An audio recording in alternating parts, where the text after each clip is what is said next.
feature 11 bouts. We're going to have 6, and then intermission, and then 5 more. So it should be a good card. Should be a real good card. We're going to start off tonight in the 151-pound Junior Olympic division. In the red corner, in the blue trunks out of Wisconsin Rapids, in the red corner, in the gold jersey and the black trunks out of Oshkosh will be Mike Jolin. On the far side of the ring, in the blue corner, will be Joe Mayer of Wisconsin Rapids.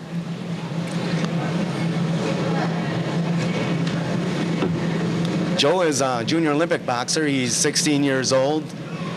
He's one of Coach Hilger's prized pupils, and I've had the opportunity to go down to the Lowell Center and watch Joe and his little brother, who's not old enough to box yet, but they work out intensely and have some good sparring sessions and hard workers in the gym. So we'll see what this 16-year-old can bring to the ring tonight. And this is Joe's first year, isn't it? It's his first year of boxing, I believe. He's had some bouts. I don't know exactly how many, but being that they're junior Olympic boxers and the youngest fighters on the card, I believe, they will be boxing a minute and a half rounds. In the red corner, from the Wisconsin Rapids Boxing Club, Joe Maher.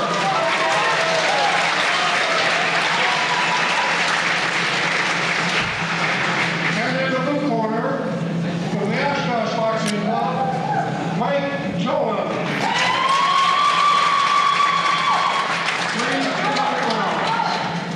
This is the 151-pound class.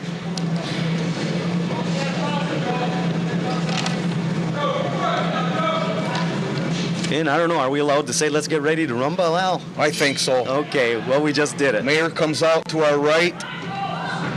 Jolin fighting out of Oshkosh is on the left.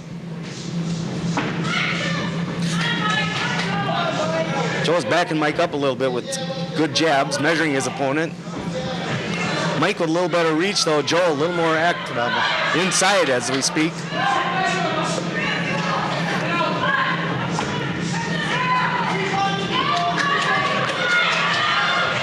Mike Jolin with a couple of good shots to Joe's head. Joe keeps the head up, keeps coming back with some punches. Only the white part of the glove can score in amateur boxing.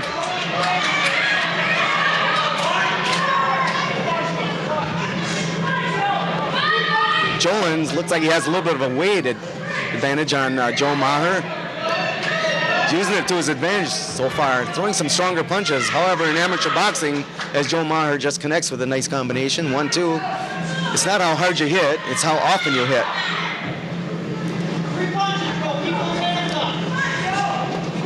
Nice uppercut by Jolin. Ooh, nice right hand by Maher. Warning from the referee to Mr. Jolin from Oshkosh. Joe using a little bit of a peekable style.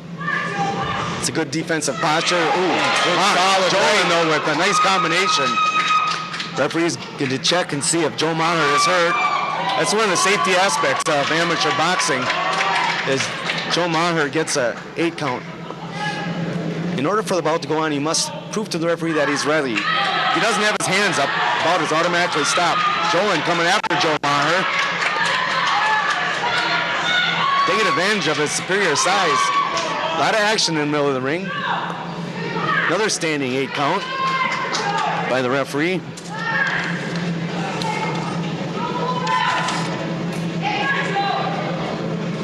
Some blood. Joe gets the okay to go. Should be getting near the end of round 1.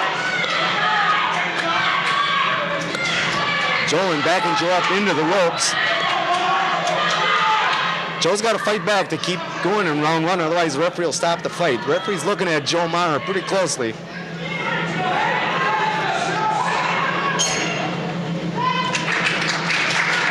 Well, what'd you think, Al? Well, I have to give that round, I think, to Mike Jolin. They score on a 20-point system. The winner of each round gets 20 points, and every 3 scoring blows is that the winning fighter has as an advantage counts as a -1 for his opponent. So if Mr. Jolin, according to the referee, scored, say, 6 more clean shots than Joe Maher did, it would probably be a 2018 round. So I think that round was probably at least a 2-point advantage for Mr. Jolin, but we can never figure out what the judges are going to do, though, because sometimes they're blacked out. Now it looks like Coach Hilgers may have stopped the bout. Looks that way. And that's okay. Coach Hilgers thought that maybe Joe would have been a little bit overmatched in this fight, and safety is always first in amateur boxing. That's right, and you don't learn anything by getting pounded on for 90 seconds either. That's right. Joe probably would have wanted to display his toughness and his grit, but in the long run, it's probably not good for him, physically or psychologically. So what's the technical name for a bout that ends when the boxer fails to come out for a round? Well, Mr. Lauren Bailey, tonight's announcer,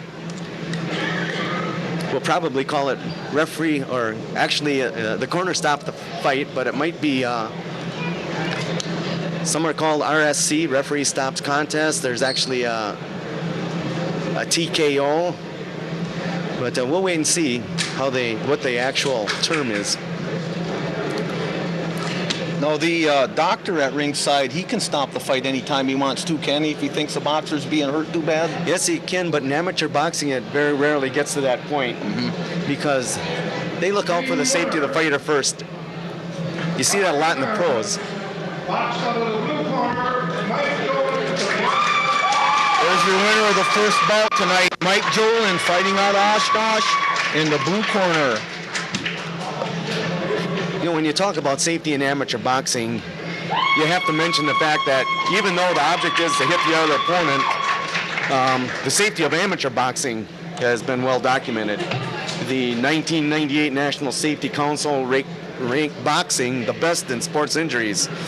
They had far fewer injuries than the mainstream sports such as wrestling, football, baseball, soccer, and believe it or not, even bowling. So a lot of the negative publicity about the sports centers around professional boxing, which of course is much different than amateur boxing, even more different than meets the eye. You notice that these fighters have white marks on their glove. That is the scoring part of the glove. They wear headgear, which is mandatory, and each fighter takes a physical before they enter their athletic event, and a lot of safety precautions are taken in amateur boxing. Therefore, you never see any major injuries. Well, never is a big term, but there's very, very few injuries outside of bloody noses and maybe a broken nose in amateur boxing. It really is about skill, isn't it? Oh, yes, it is. It's how you score and not how hard you hit. And knockdown in amateur boxing actually counts only 1 point, whereas in professional boxing, you probably will automatically win the round. Okay, we're ready for our next bout tonight. It's a 141-pound bout. Fighting in the red corner out of Marshfield, Wisconsin will be Chris Scharr. In the blue corner from Green Bay will be Ignacio Coates. If you have any trouble remembering who's the blue and corner and red corner in amateur boxing, all you have to do is look at their gloves. The fighter in the blue corner will naturally be wearing blue gloves. The fighter in the red corner obviously will be wearing red gloves. That's a good point.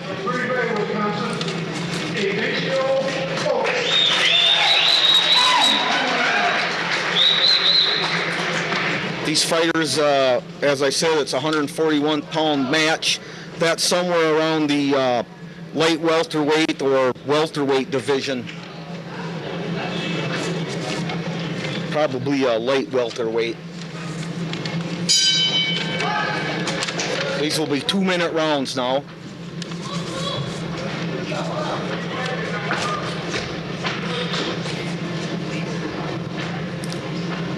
We haven't seen a lot of standing around tonight. Our first 2 bouts, both boxers been getting right in there at each other. Oh yeah, that one round we had in our first fight, there was a lot of action. Not a lot of feeling each other out so far. Scharr and Coates. Scharr with the red gloves, Coates with the blue. Scharr with a nice jab, couple nice jabs. A little bit of bobbing and weaving going out.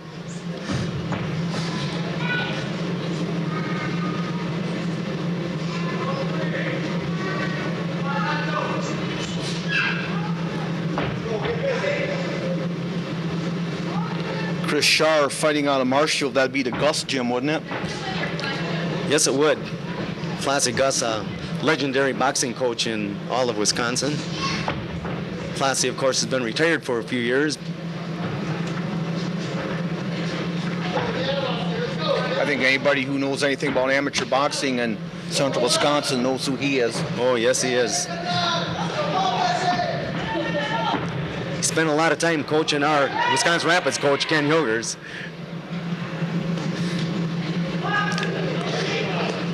Warning for lifting up his leg to Mr. Coates.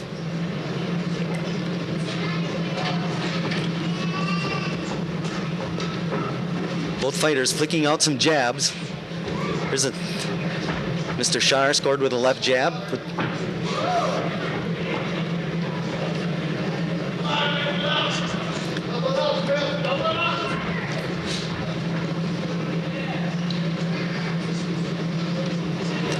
It's been a pretty even round so far. Yes, it has. It'd be a tough one to judge. Mr. Shar doing a good job of keeping his gloves in front of his face. That's number one defensive posture in boxing. You learn defense actually before you learn any offense. That brings the safety to mind.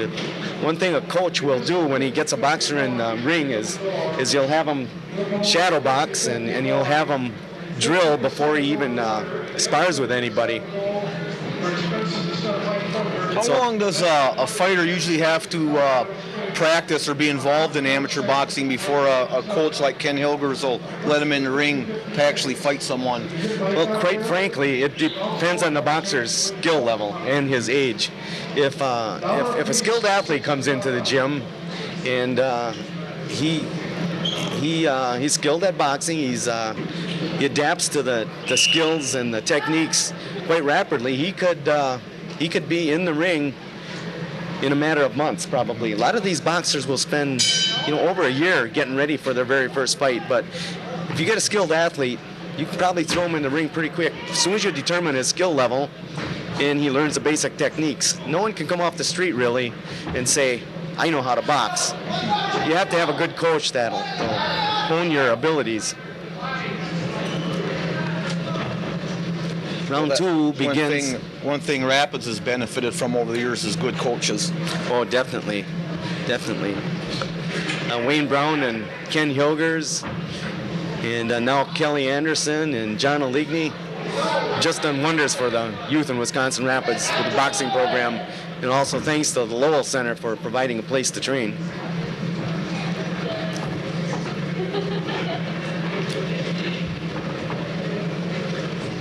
Shar is backing Coates up right now. In a close round, the judges would say Mr. Shar is exhibiting better ring gentlemanship than Mr. Coates. A close round could possibly go to Shar because of that. They seem to be a little more tentative than the first round. Some of that, I think, is what happened in the corner between the rounds. The coaches have a minute, and they probably said, circle this way, circle that way, a counter, keep your hands up. After you throw your punch, bring your hands back. Don't waste punches. So sometimes you get a slow round, but believe me, if there's an opening, they're going to take it. They both starting to flick out some jabs, Al. Yes, they are. They both seem to be in pretty good physical condition, too. Neither one of them really looks fatigued yet. 2 minutes doesn't seem like much until you put on a pair of 10 or 12-ounce gloves and start swinging them around. Oh, definitely. They get heavy on your arms, that's for sure. You had a pretty uneventful round two. That'd be close. I think Shar out of the red corner seemed to be the more aggressive in that round, don't you think? I think so. Shar was going forward, and Ignacio Coates from Green Bay spent a lot of the round backing up.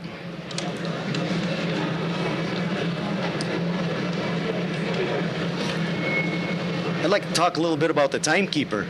Steve Zowski from Madison is tonight's timekeeper. Steve boxed out of Wisconsin Rapids and out of the Gus gym. And he was state heavyweight champ. and he fought professionally. Steve actually fought 5 world champs, and I'll get back to that a little later, maybe after between some of the other rounds, but Steve Zowski, tonight's timekeeper, definitely deserves some special mention. The third and final round, Al. I was going to say most champions haven't fought 5 champions. Yeah, that's true.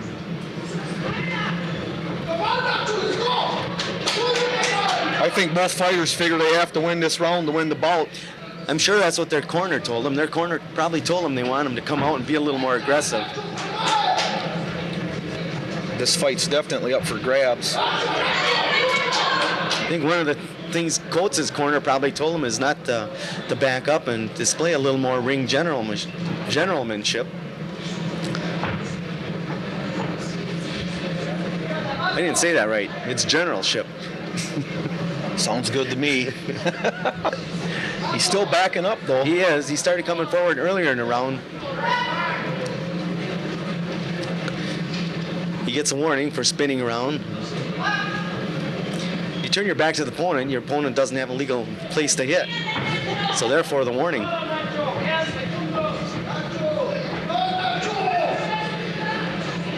Bouchard misses with a big right hand. Quite frankly, he took off from a little bit too far out of range. Scores with a left jab, however.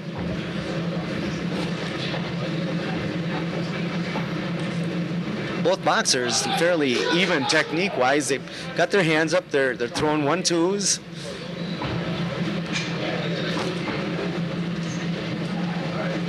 Not many body punches. Just as I said, that shot is one missed. Yep.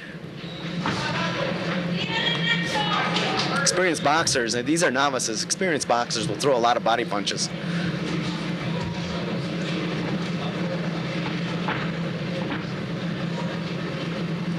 Ooh. It's a nice right hand by Shire.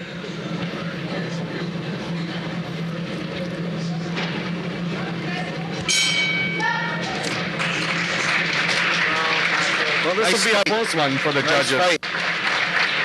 I think if the red corner wins this fight, it'll probably be the second round that did it. I think you're right. That was probably the most dominant round of the fight.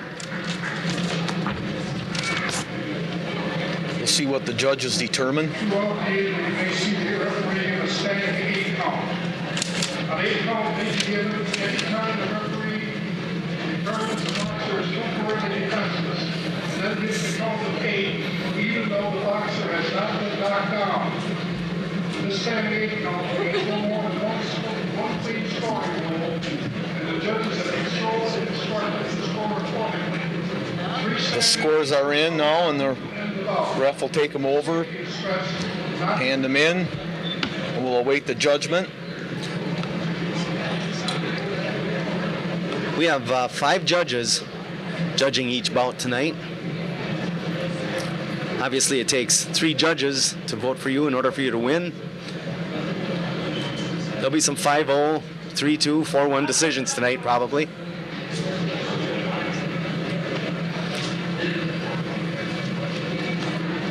Well, I'm going to go out on a limb and say the red corner, Al. What do you think? I think so. I'll agree. I'll say the red. I think that second round probably did it for him.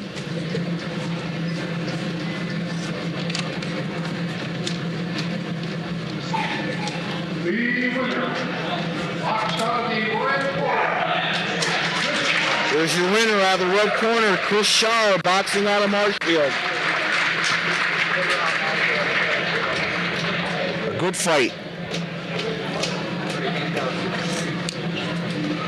I just want to talk about a little bit about Steve Zowski, the timekeeper.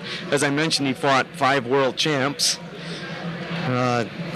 Among those champs are some well-known names with Mike Tyson, George Foreman, Leroy Murphy, a light heavyweight champ out of Chicago. He fought Tommy Morrison, and he fought Tony Tubbs. So that's quite a resume for our timekeeper and former Wisconsin Rapids resident and fighter Steve Zowski. Steve now has been the Madison boxing coach for 2.5 years, and he fought amateur ranks. He was the 1978 State Open heavyweight champ. And And then he moved out to Massachusetts, where he hooked up with a professional coach and had an interesting boxing career. I happened to catch a program on ESPN. They have some of these legendary sports events, and they go back in time. And I just happened to catch one. It happened to be the fight between Steve Zowski and Mike Tyson. And of course, I watched the whole fight. I says, it's kind of neat when you know a guy like that. But Steve, of course, he lost the fight, but made a decent account of himself. How many rounds would they go? I think it was scheduled for 6 or 8 rounds. And Steve didn't get knocked out, but they stopped the fight after, I think, 3 rounds. That's one of Tyson's longer fights then, isn't it? At the time it was. It really was. Okay, our next bout is in the 142-pound class. Fighting in the red corner out of Chippewa is Ben Flashrud. And in the blue corner out of Green Bay is Ivan Morales.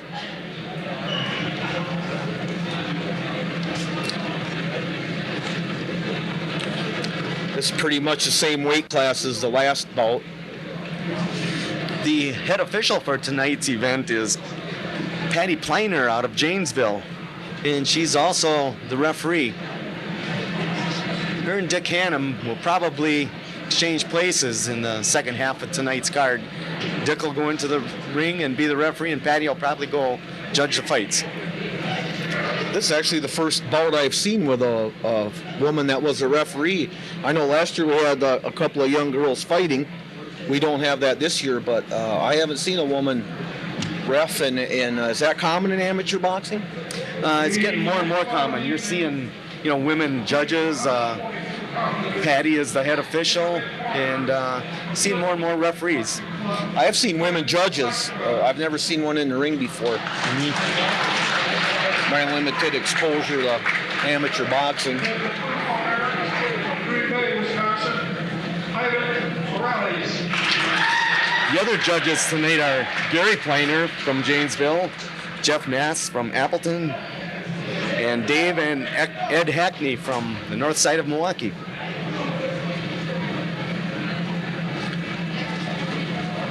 Dick Hannum, who we'll see refereeing later, I do believe, is from Marshfield. Tonight's boxing inspector is Dennis Sprague out of Oshkosh.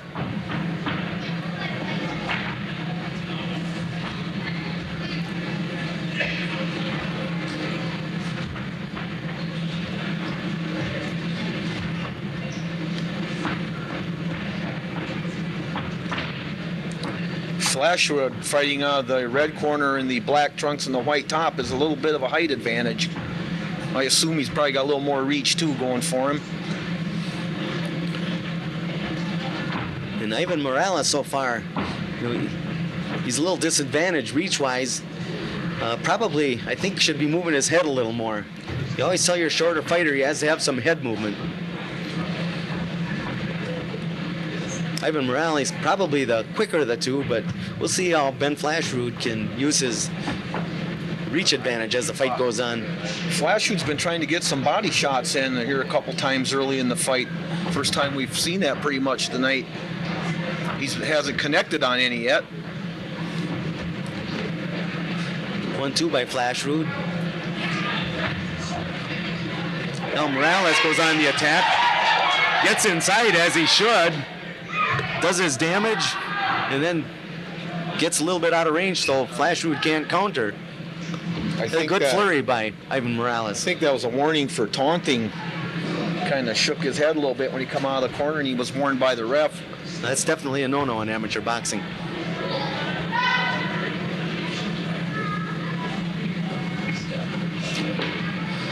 Quite a bit of difference between pro boxing and amateur. You're not going to see anybody get pummeled in amateur wrestling just for the sake of entertainment. Have a little bit of a repair on Mr. Morales' headgear.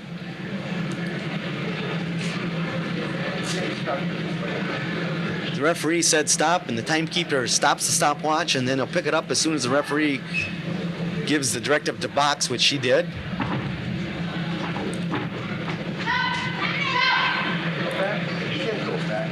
There he was warned for with an attempted backhand. Right. You can only hit with the white part of the glove. Ooh, big right hand by Flash Rude. Morales is definitely hurt. We'll see if the referee lets this go on, Al. Yeah, no, she's going to stop it right now. As soon as Mr. Morales put his hands down and moved his head side to side, the referee says, you're not ready to fight. Just about knocked his headgear off his head.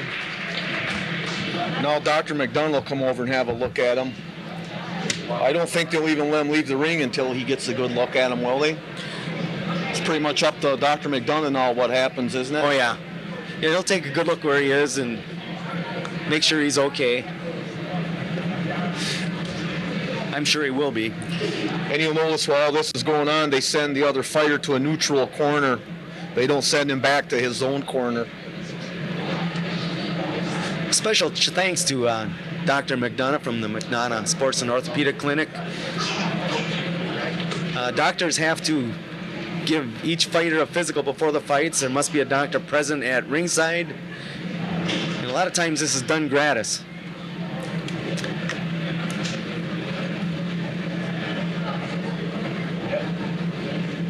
Mr. Morales got the old flashlight in the eyes deal, and looks like he's going to be just fine. But Ben Flashrood wins by probably RSC, referee stops contest, in the second round. It's another win for the red corner, Ben Flashrood out of Chippewa. We'll get the official announcement from announcer Lauren Bailey. That's 2 of our 3 fights so far tonight have been stopped. And as I said earlier, in any of these fights, there hasn't been anybody tentative really or feeling anybody out. From the time the bell rings, they've just been going at it. Yeah, you get that a lot in amateur boxing. When you got 3 2-minute rounds, they're ready to go. And with the scoring system you use, you can't waste your opportunities.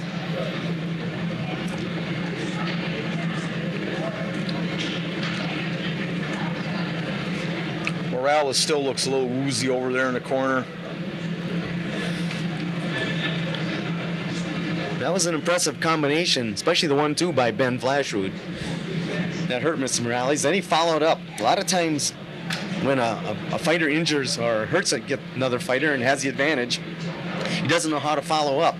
But Mr. Morales made it a little easy for Ben Flashrood.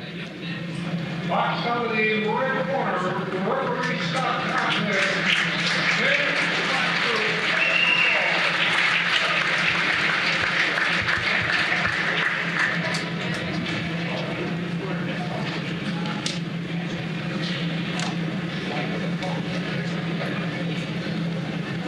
Just a word about our ring announcer, Mr. Lauren Bailey. Lauren Bailey's been involved in amateur boxing since 1955. He's been an announcer, he's been a judge. Lauren was the heavyweight Golden Gloves champ in 1953. And he was at Pearl Harbor serving on the USS Oglala on December 7th, 1941, when the Japs bombed Pearl Harbor. So Lauren Bailey, a long-time official for Wisconsin amateur boxing. And our hats are off to Mr. Lauren Bailey. Our next bout on our card tonight is in the 151-pound division. Fighting out of the blue corner, out of Oshkosh, is Enrique Leon. He's in the blue uniform also. That will make it easier for us. Fighting out of the red corner is Blake Bougie out of Escanaba, Michigan. He'll have the white headgear, the orange jersey, and the red gloves. We have 9 separate clubs represented here tonight. 2 out of Michigan and 7 out of Wisconsin. That makes for a great card when you got a lot of clubs represented. It sure doesn't. I notice we don't have any boxers here from Madison tonight. No, we don't. I talked to Steve Zowski, the coach of the Madison Club, and they're not quite ready to fight on a card right now. They're getting ready for some future events. Do they have a season for boxing, or is it pretty much all year round? Boxing basically goes year-round. I think most of the cards take place in the wintertime. In the summertime, there's a lot of fairs that go on that whole cards. We've had fighters from Wisconsin Rapids Boxing Club actually go to like the Ohio State Fair and places like that in the summertime. Really? And then they fight outdoors. But we're right in the middle of the boxing season.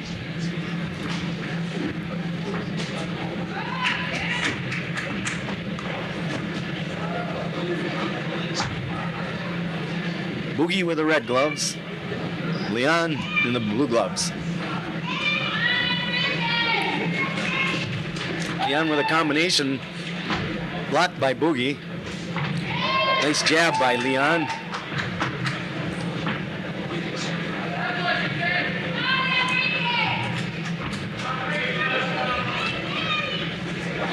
A couple jabs connected for each fighter there. A lot of action round one so far, Al. Yes.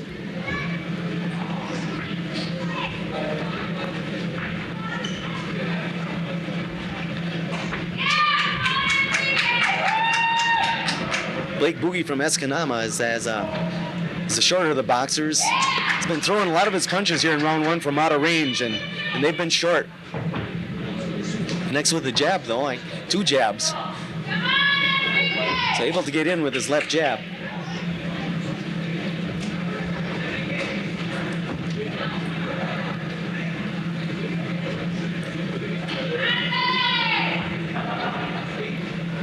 Blake's connected with a few of those jabs too early.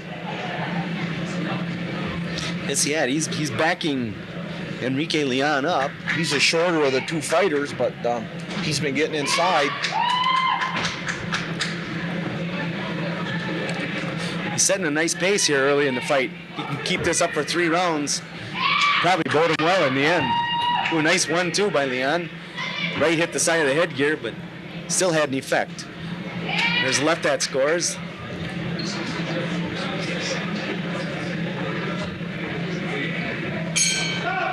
Another tough round to judge. Yeah, probably have to give the advantage to Blake Bougie in the yellow jersey and in the red corner. He had Enrique Leon backing up most of the round. And he did have the cleaner brawls. That's some of them jabs especially.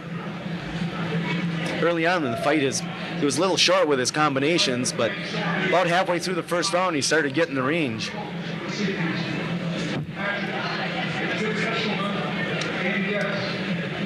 These fighters, beginning with the 151-pounders and up, they use 12-ounce gloves. And the weight class, 140 on down, they use 10-ounce gloves. So these fighters, I imagine, have the 12-ounce gloves on.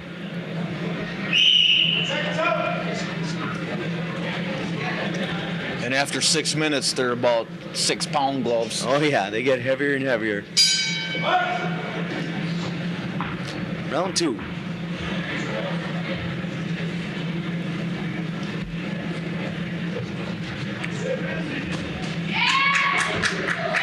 Little flurry. I think all those punches were blocked by Mr. Bougie.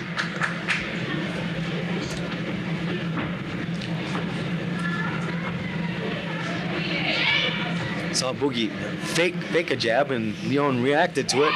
That's what Bougie wants to see. He wants to know what the fighter's going to do as he connects with a jab. Little 1-2 that's short.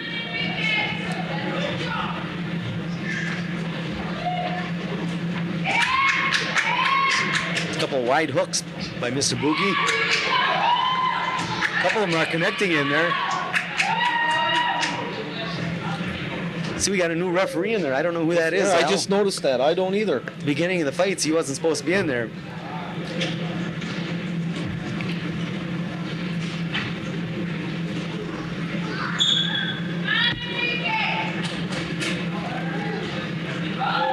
Ooh, that one was close to being in the back of the head.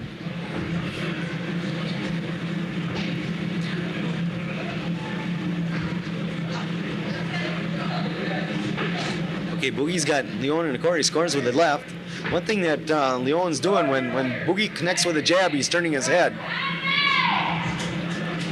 And Bougie follows up with a quick right hand, a quick 1-2. He's going to catch Mr. Leon off guard.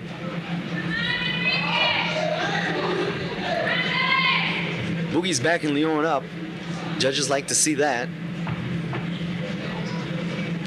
Doesn't score you points, but it goes back to that ring generalship. Ooh, the 1-2 and a right hand. As Leon spins away at the bell. Round 2 is done. Looks like it's going to be another bout where the final round's going to decide the match again. Very well could be. Couple young ladies will be selling 50-50 tickets to help support the expenses to send Mike Thunder National Boxing Championships in Colorado Springs. Later on this evening on our card, we'll have 3 heavyweight bouts and a super heavyweight bout on the card for you. That'll be coming up a little later. Some people like to see the big guys fight. Oh yeah, they usually pack a little more power. Fights can end real quick with some of those big guys. The little guys probably sometimes have better technique and maybe are a little quicker and maybe some more action, but there's More always punches. always the intrigue of what's going to happen in a heavyweight fight. We'll have a little bit of everything for you tonight before we're done. Okay, here's the 3rd round. Both fighters, I think, believe they have to win this round to win the fight. We should see some good exchanges. I'm sure their corner told them they had to win the round.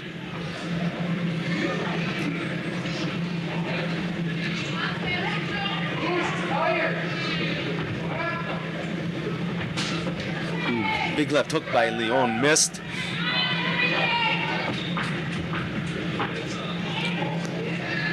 A couple of wide shots that were a little too wild. Nice jab to the belly by Leon. Ooh, right hand by Boogie. Now they're starting to trade, Al. They're picking up the intensity. I think the last 30 seconds we could see a lot happening here. Leon caught Boogie with a hard shot. It was difficult for us to see. Boogie had his back to us, but it's like he's going to survive the 8 count all right. Well, he's going to have Dr. McDonough look at him. When a fighter's hurt, he'll have a glazed look in his eyes. So they might ask him to count fingers, or they'll ask him a question. He's got some blood coming out of his nose. That could be what they're looking at this time, is the condition of Let him fight. his nose.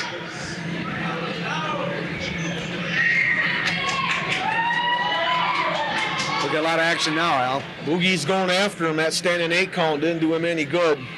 He knows he's going to have to do some damage now if he wants to win this fight, I think. Although the standing 8 count only costs him 1 blow in amateur boxing. Same as a knockdown now. 1-1. Right. Yep. Standing 8 count carries the same weight as a left jab.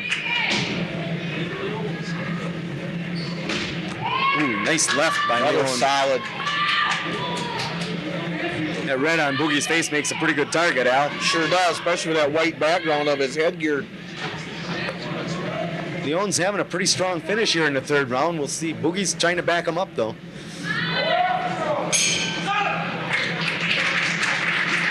I thought Bougie might have pulled the fight out until the last half of the 3rd round when Leon started scoring with some clean shots. Yeah, and he had Boogie backing up also. Like you say, that last 30 or 45 seconds of the round might have made the difference in the fight right there. Yep. But it was another excellent amateur fight. Yes, it was. This one's hard to predict.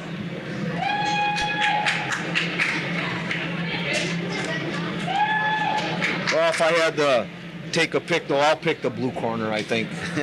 Just like as we were talking about that last part of that last round, I think is what swung it for me, but I'm not a judge.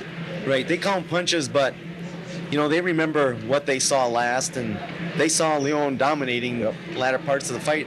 That does carry some weight. It's a lot more than just punching.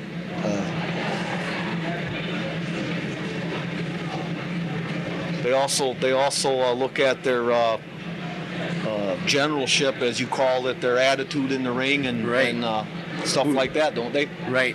It's basically who's controlling the pace of the fight. And I think early on it was Bougie. I think you're right. We'll see what they say. Yep. It's a tough one to call. We'll see who gets the trophy that's sitting in the middle of the ring. A little bit of blood isn't going to make a difference to a judge, I don't think. Oh, no. No, they're used to seeing that. Kind of looking around at some of the fans, a lot of them have a look of anticipation on their face. The winner, box out of the blue corner. The blue corner, Enrique Leon, fighting out of Oshkosh, Wisconsin. There does seem to be a little more electricity in the crowd now as we get into these fights, doesn't there? Oh, yeah. A boxing card usually starts out with maybe some smaller fighters or some less experienced fighters, some novice fighters, and they kind of build up to, the main event, so to speak.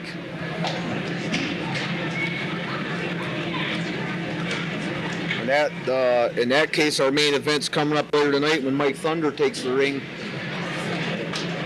Oh, yeah. We got a lot to say about Mike. State champ. Oh, yeah. He's got a tough opponent, though, in David Carlson. But for now, we've got a 178-pound bout. That's right. Logan Hilgers from Wisconsin Rapids in the red corner. This is Logan's fourth bout. And in the blue corner out of Wausau, Wisconsin is Adam Veenstra. Logan's in the orange jersey. Getting some final pointers from his dad down there.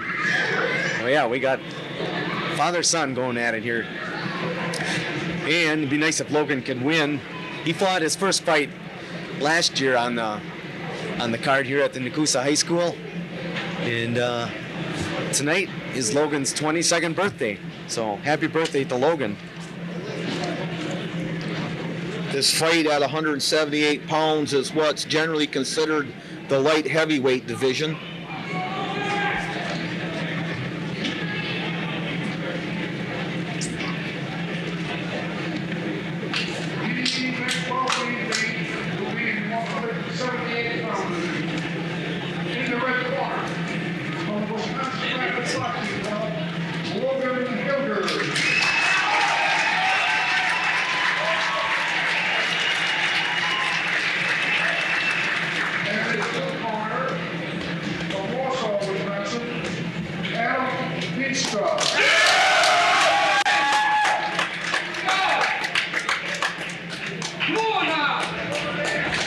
Logan just got out of the National Guards, Al, and he was at Fort Jackson, South Carolina.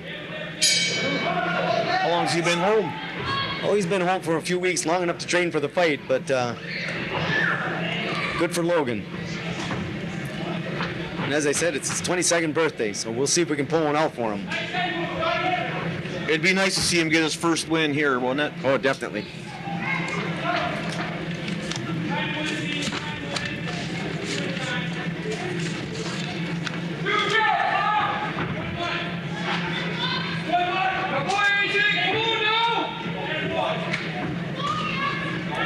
And here's some of the Wausau crowd in the background calling Adam Veenstra AJ, so we can too if we want, Al, I guess. Sure.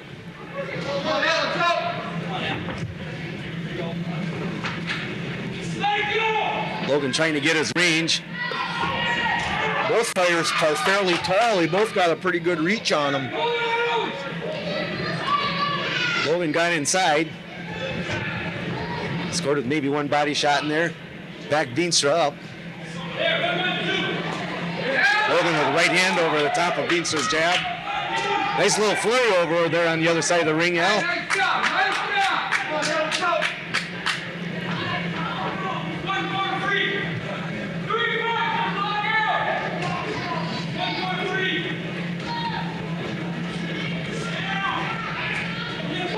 Veenstra's scoring with a couple blows. Logan able to back Veenstra up. Veenstra, though, able to score with a couple shots off the ropes.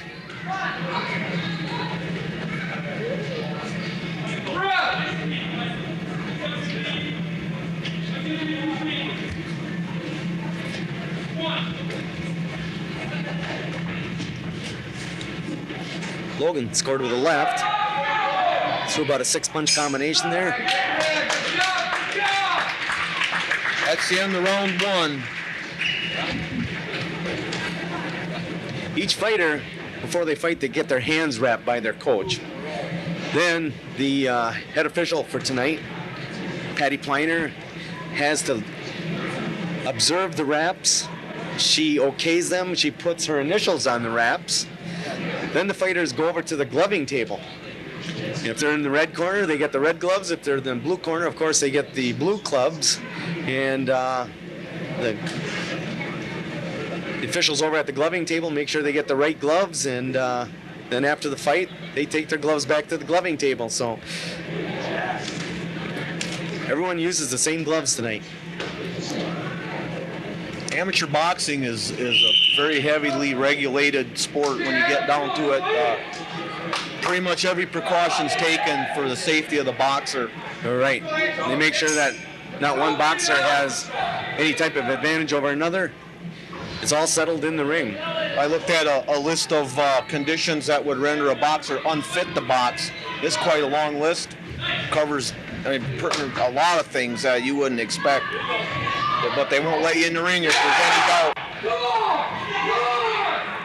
Logan able to back AJ up again. AJ scores off the ropes once again.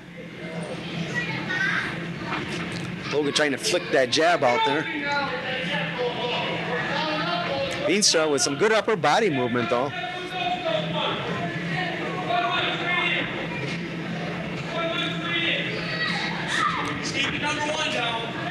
Veenstra with a right hand. Came close to connecting. Right there, buddy, right there.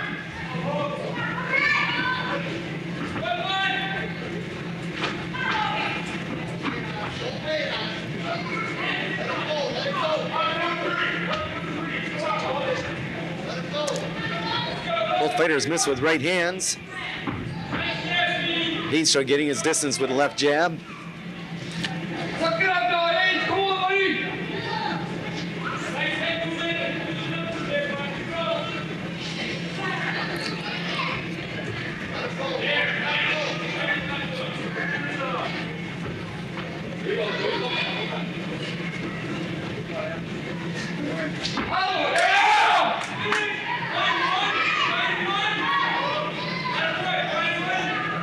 Veenstra might have scored with the right hand. Logan might have scored with the left. He's probably made it a pretty even exchange in there, Al. Keep moving around, man. A couple of those shots in there by Logan. Logan with a couple more shots right at the end of the round. In round 2. Pretty exciting round 2 as also.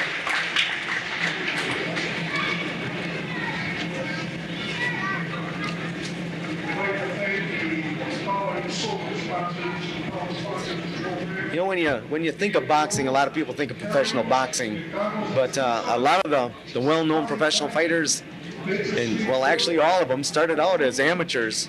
You take, for example, the well-known Muhammad Ali was born in Louisville, Kentucky in 1942 as Cassius Clay, and he became a 1960 Olympic gold medalist in the light heavyweight division. And fighters start fighting for different reasons. In Cassius Clay's instance, he was 12 years old and he had his bike stolen. And he told the policeman, Mr. Martin, who owned a local boxing club and ran it, that he was going to go beat up that kid. And Mr. Martin says, well, wait a minute here. How about if I teach you how to fight first? So that's how Cassius Clay started his amateur boxing career. Okay, third and probably the decisive round here. Stick and move. Yeah, nice job. Keep going now. Come on. Stick and move. Keep moving around. There you go.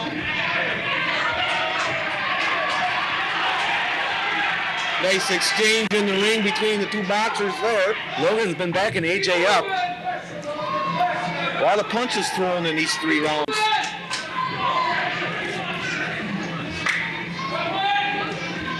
Both fighters in pretty good condition. They're going to be whipped after the fight, though.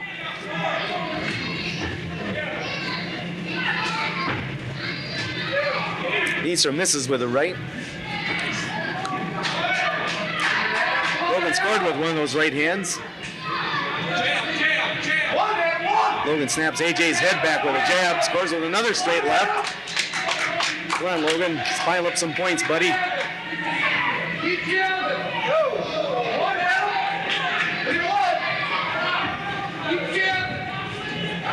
Another left hand by Logan Yogurts.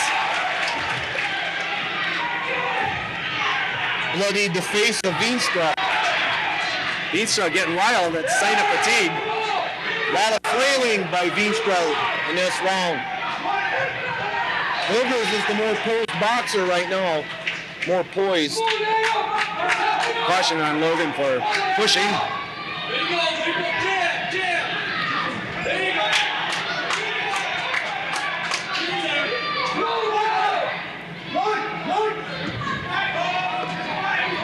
Logan's backing Veenstra up again. Throws an uppercut up against the rope. Excellent fight.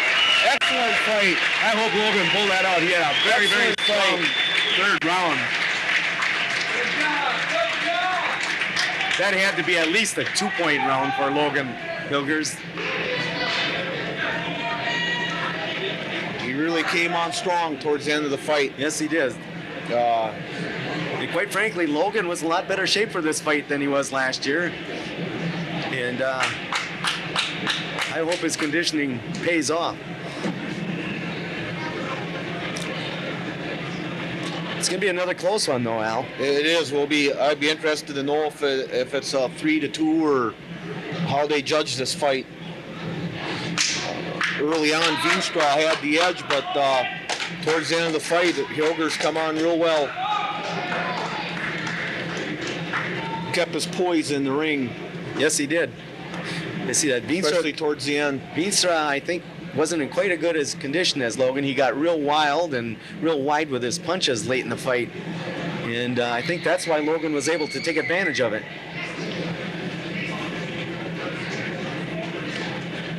I think Coach Hilgers has a pretty good feeling about this result. We'll just see. It's in the hands of the judges. Yeah, we have our sentimental favorite, don't we? Oh, yes, we do.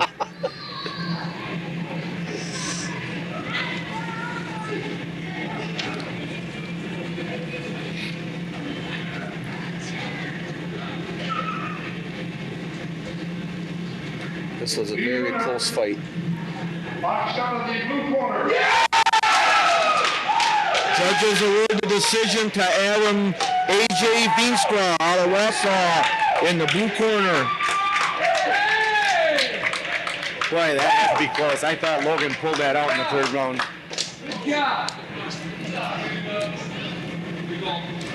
Happy birthday, nonetheless. Excellent Logan fight. Hilgers.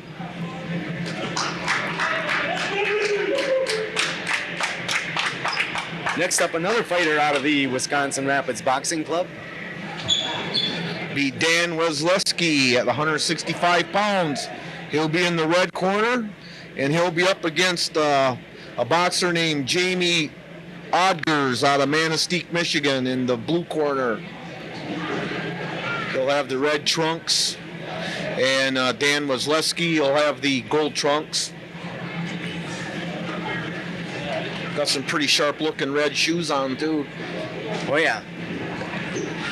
Coaches John Aligny and Kelly Anderson in the corner for Mr. Weslewski. Cal Anderson's a pretty good boxer himself. Two-time state champ, two-time regional champ, competed in the nationals. It's just an example of the quality of coaches that they have in this Wisconsin Rapids Boxing Club. Oh, yeah. I can remember when Kelly was a middle teenager coming up through the ranks. He had good backing from his folks. They came to the fights. He had a pretty talented group of kids to work with from Port Edwards.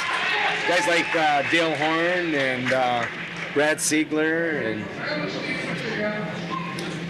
Kelly was a great fighter to watch fight. He was a super boxing style. He had hard punches. He could bob and weave and work inside. He had great technique. and that's why he was so successful. He still looks like he could go out and go a few rounds. He's in pretty good shape even now. Oh, I bet he could. Okay, the 165-pound matchup here.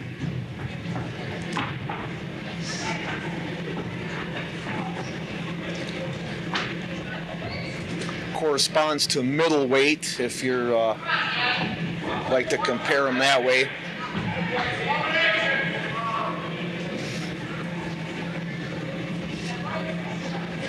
And Weslewski is backing Jamie Odger's up. Nice 1-2, right hand to the body for Dan, excuse me.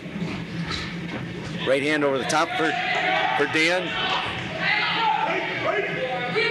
Odgers is fighting out of Manistee. That's one of the two clubs here tonight that's not from Wisconsin. The other one's from Escanaba, both Michigan clubs. Made the trip down here. Big right hand for Weslewski. It's a standing Jamie eight. Odger's turned his back. It's going to cost him an 8 count.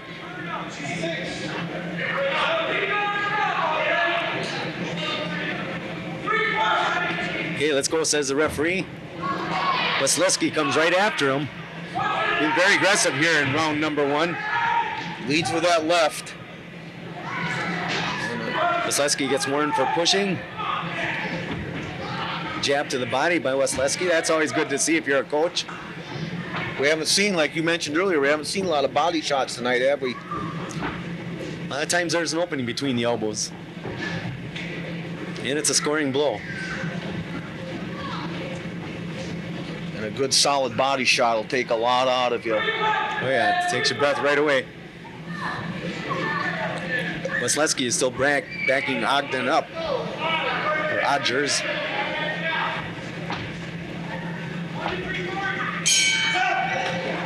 Good first round for Dan Weslewski. Probably at least a 2-point round. What do you think, Al? I think so. The standing 8, that's one of the points, right? Yes, it is. That counts same as left jab, but it's a point nonetheless. People start amateur boxing for a variety of reasons. They might want to learn some self-defense. They might want to get fit and lose weight. They might just want the thrill of getting in the ring and learning how to box. I mentioned why Ali started boxing. I have another interesting story. Let's see. Oh, yeah. Sugar Ray Leonard. Everyone knows Sugar Ray Leonard if you follow boxing. He was born in Wilmington, North Carolina, won the 1976 Olympic gold medal. And he learned to box to escape the inner city. And you see a lot of fighters, they think that that's their way out, that's their way out of poverty. It's probably the predominant reason that a lot of boxers start boxing.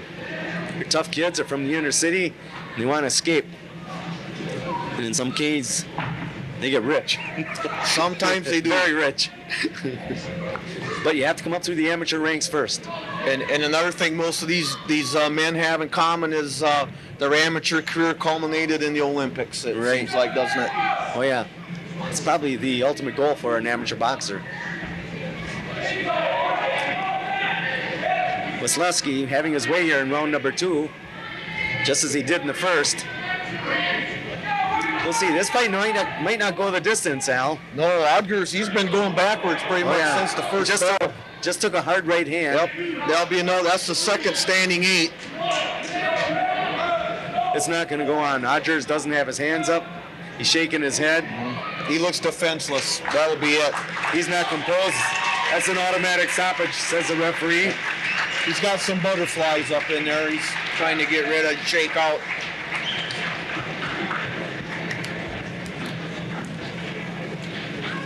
So this decision will go to Dan Weslewski from Wisconsin Rapids, fighting out of the red corner. This will be our last bout on the card before intermission. We'll wait the official decision.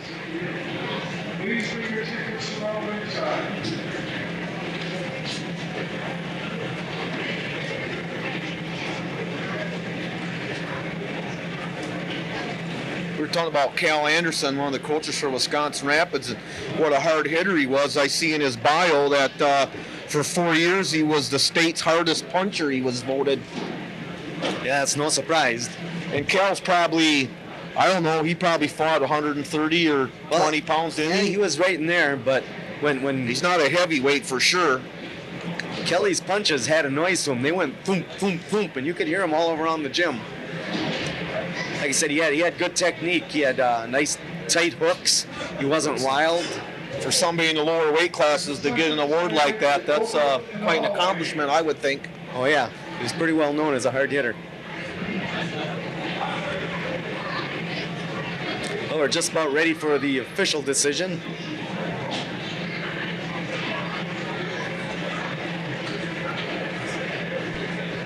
The winner, box out of the red corner, Dan Weslewski.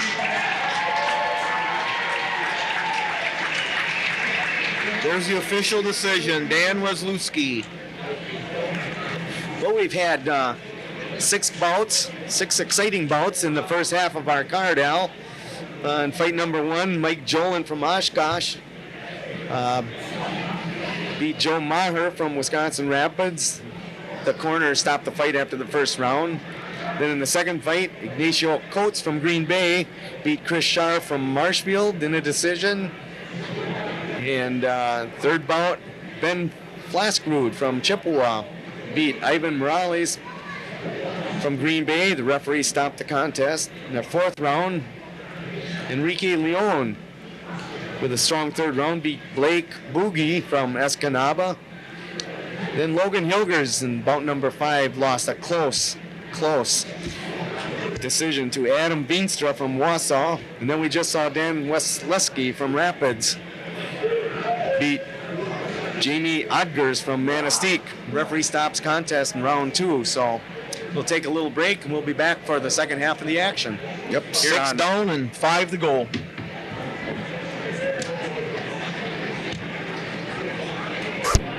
Welcome back from intermission, Central Wisconsin boxing fans. We'd like to thank these sponsors for promoting Central Wisconsin boxing. Our gold sponsors this evening are Goose's Bar, Homestead Golf Course, Happy Sleeper, Grandma's Cafe, and Jim Esselman, DDS. Our silver sponsors include Terry's Amico, Nita Brew, McDonald's in Nakusa, and the Party Connection.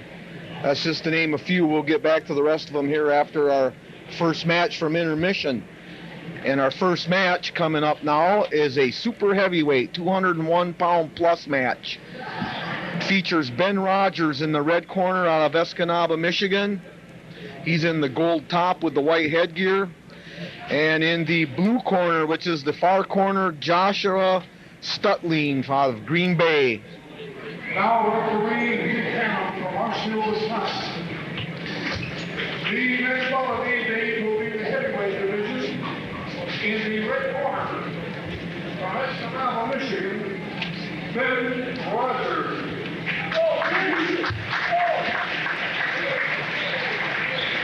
And in the blue corner from Green Bay, Wisconsin, Joshua Stutling.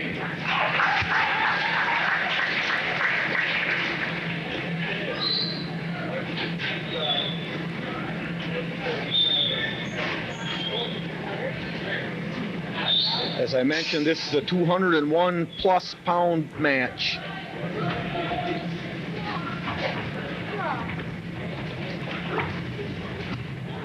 Mr. Rogers is backing Mr. Stutling up.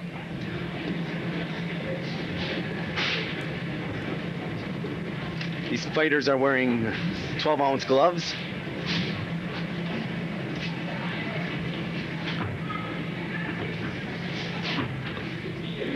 Ben Rogers scores with a couple of body shots.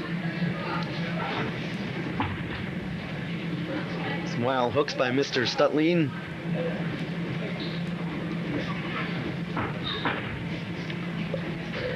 Rogers is backing Ben Stutling up again, scoring with some body shots.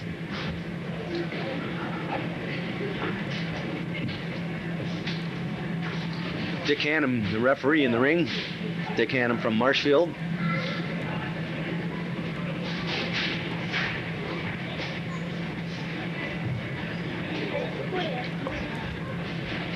Stutline bullying his way out of the ropes, getting warned for pushing.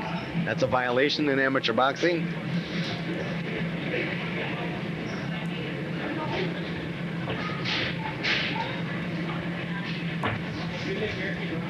Now Stutline with a little combination, blocked by Mr. Rogers.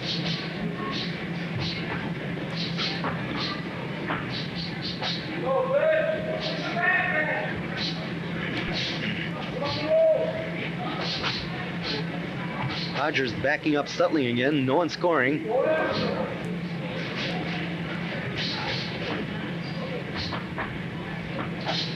little less action than we saw with the lighter weights earlier. Yeah, you'll probably get that with the heavier fighters. But like we talked earlier, there's capability for a one-punch knockout that we don't always see with the lighter weights. That's the end of round 1. During the intermission, there were 3 more inductees into the Wisconsin Rapids Boxing Team Hall of Fame. Last year, Wayne Brown, Lauren Bailey, Steve Zowski, and Ken Hilgers were inducted. This year's inductees were Dale Hurricane Horn, who had 116 amateur bouts, was a 5-time state champ. And Kelly Calvin Anderson was a 2-time state champ, 2-time regional champ, national tournament competitor. He's been a head co-coach of the Wisconsin Rapids Boxing Club. And for 4 years, he was named the state's hardest puncher. Dave Long from Wisconsin Rapids was a 2-time state champ. He was a professional boxer for 3 years. He has the Canadian and European champion on his boxing resume. He was voted team's hardest trainer, and he fought 4 times on ESPN. So congratulations to those 3 fighters. Ben Rogers comes out very aggressively to begin round number 2. Wants to tell Mr. Stutline, get out of Mr. Rogers' neighborhood. We're back to action after a warning from the referee. Stutline with a combination. Didn't look like it scored. I think Stutline's showing some blood. Yeah, his nose is starting to match his headgear. You're right. I think that opening flurry by Rogers drew some blood. Rogers scoring again as he backs Stutline up. Backs him into the corner. Stutline's trying to bull his way out. Now they're punching inside.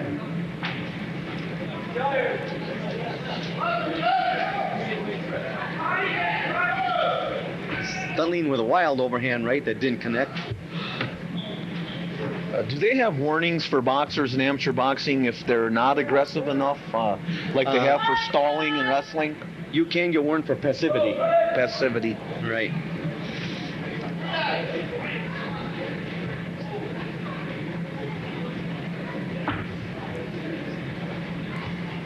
Rogers is backing Stutline up again. Scored with a couple body blows. A lot of body blows these heavyweights are scoring with, Al. Something we haven't seen much of tonight. Quick run too that Stutline threw was blocked by Mr. Rogers. Ooh, good right hand by Stutline. That one scored. Rogers backs him into the corner, throwing a little pitter-patter inside. Not much damage.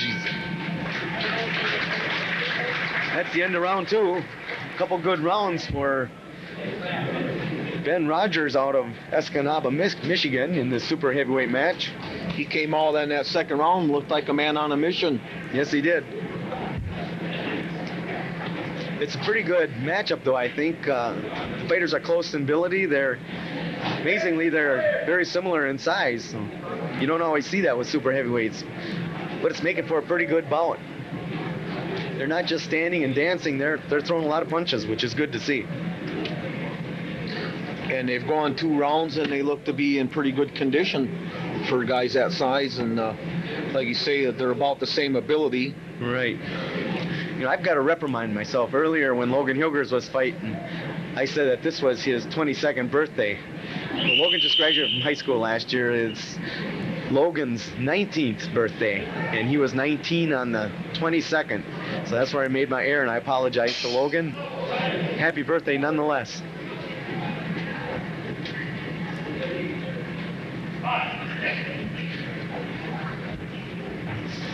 Ooh, Studleen scores with a big right hand to begin round number 3.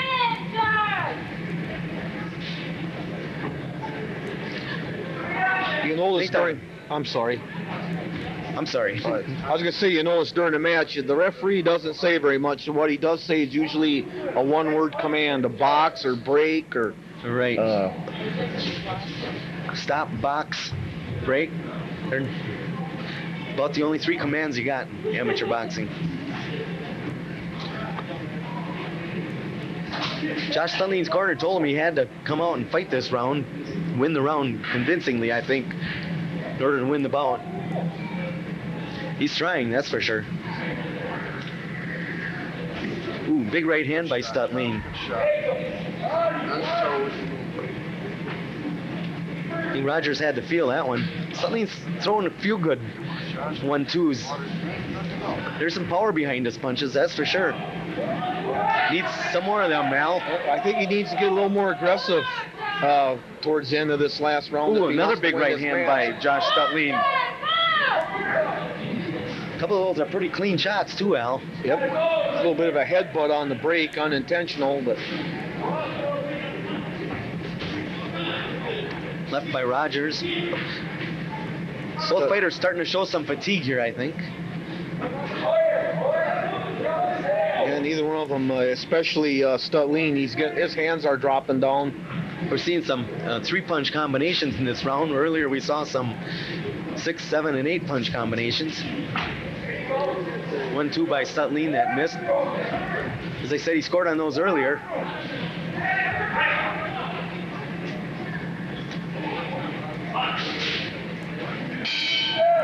That's the end of round 3, folks. And our only super heavyweight match of the night between Joshua Studleen and Ben Rogers. And now we'll await the judge's decision. The referee, Dick Hannum, has been reffing in the ring for about 25 years. He's from Marshfield. Dick was the 1975 state heavyweight champ. So Dick's got a lot of experience reffing, coaching, and boxing. One of the good people in boxing in central Wisconsin. I mentioned earlier about the regulations and how regulated boxing is. One thing you'll notice is when these boxers come into the ring, their headgear's on and they're ready to go when they get in the ring. I believe that's a requirement. Definitely. And it's little things like that that make amateur boxing a safe sport. Little things like, you know, be ready when you get there. Have your headgear on. Have your gloves laced up.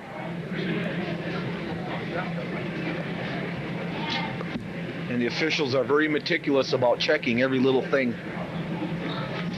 Right, and it's all in the line of safety. Looks like we have a decision here, Al. The winner. I'm going to guess Mr. Rogers, but we'll see. Ben Rogers, your winner in the 201-plus pound division, fighting out of Escanaba, Michigan. Our next bout up is a heavyweight bout, a 201-pound division fight between Joseph Burrell out of Green Bay. He'll be in the red corner. And fighting out of the blue corner will be Dan Sukup out of Chippewa. Carrying the Hometown Hammer Postmaker, the state professional boxing champion.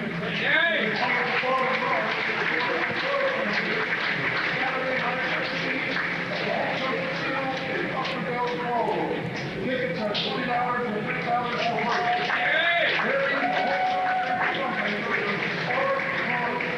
Four-time world champion. March 15th at 8 o'clock p.m. Thank you. We got a couple seconds here before this match starts to mention a few more sponsors. Baker Street Grill, ProLube, Apollo Farms, Jim and Kim Maher, Ace Hardware, Fellner Ritchie Funeral Home, Farrell Gas, Warzinski Motors, Rapids Rental and Supply, the Exhaust Pros, and Nakusa Memorial. And a big, big thank you to those area businesses for supporting Central Wisconsin boxing. I mentioned earlier that there's different reasons for joining a boxing gym. There's a famous boxer born in 1944. He was a 1964 Olympic heavyweight champ. He was born in Beaufort, South Carolina, moved to Philadelphia, and his reason for joining a gym was to lose weight. Well, he became champion of the world. It just happened to be Joe Frazier, so Joe Frazier joined the gym to lose weight, and he began a historical career. And he wound up boxing as a heavyweight, so I wonder how much weight he ever lost. Well, he obviously grew up. He had 3 legendary fights with Muhammad Ali. He won one of them. One of the most famous trifecta of boxing matches in boxing history. The Thriller in Manila. Oh yeah, that was the Rumble in the Jungle. But like I said, all these fighters started out as the amateurs. Well, next up we got our 8th bout of the evening. Yep. Dan Sukup from Chippewa in the blue corner, and Joseph Burrell fighting out of Green Bay. This is a heavyweight bout, 201 pounds.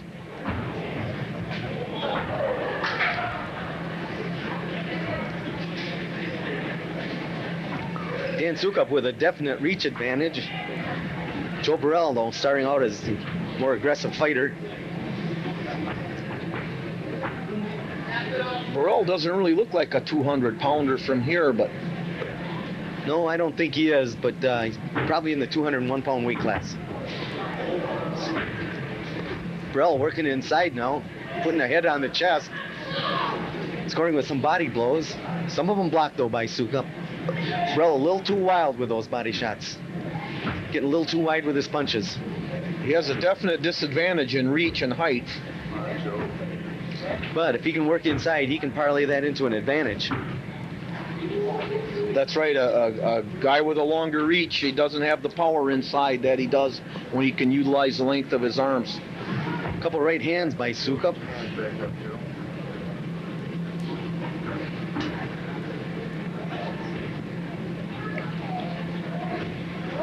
Sukup turns lefty for an instant. Or Burrell, excuse me. We got fights coming so fast, it's hard to keep track of who's out there, Al. Yep. You know, being a southpaw myself, I'd like to see a few more left-handed boxers. You don't see too many of them for some reason. Well, there's just not as many lefties, Al. That's true. There's fewer of us. We won't get into any left-handed jokes.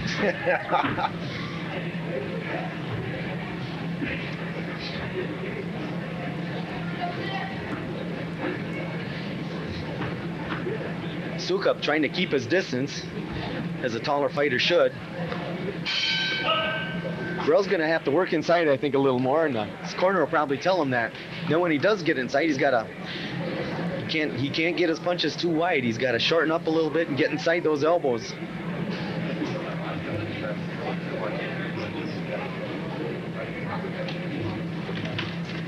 And that will be a big advantage for him. You really lose a lot of power when you can't extend your arms fully and you're trying to punch.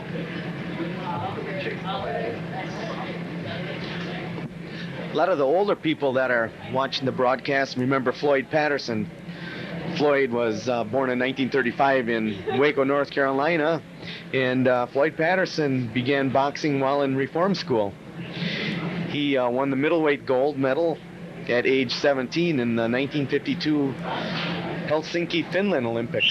So Floyd went on to be a heavyweight boxing champ. A lot of people might remember Floyd and his peekaboo boxing style.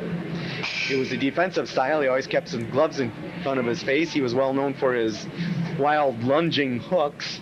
Once in a while he caught somebody and Didn't Muhammad Ali beat Floyd Patterson to become world champion? Or am I mistaken? Well, Muhammad Ali fought Floyd Patterson. Yeah, Right. as Cassius Clay, but Right.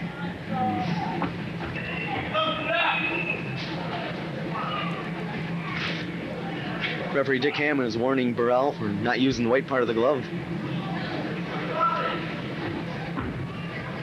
Sukup with some jabs. Okay, Burrell's inside now. He's got to shorten up his punches there. He's getting too wild. Scored with an overhand right. flailing away in the corner. But from my point of view, Al, Burrell's got to work inside, and there's a couple ways to do it. Usually try to bob and weave inside. You got to have a lot of head movement. You can duck inside, you can slip inside. Burrell scores with a left and a right. It seems like he's not really trying to get inside. Another so much right as and a he is left by trying to Burrell. go around him. His arm. Well, I think he's probably a little inexperienced, and that's something they'll work on in the gym, I'm sure. This might come down to, Al, who's in the best condition. I think so.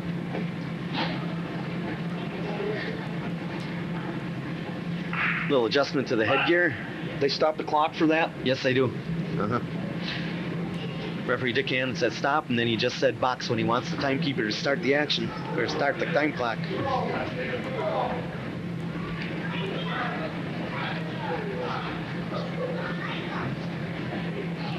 Why does the timekeeper have more than one stopwatch? Is there a reason for that?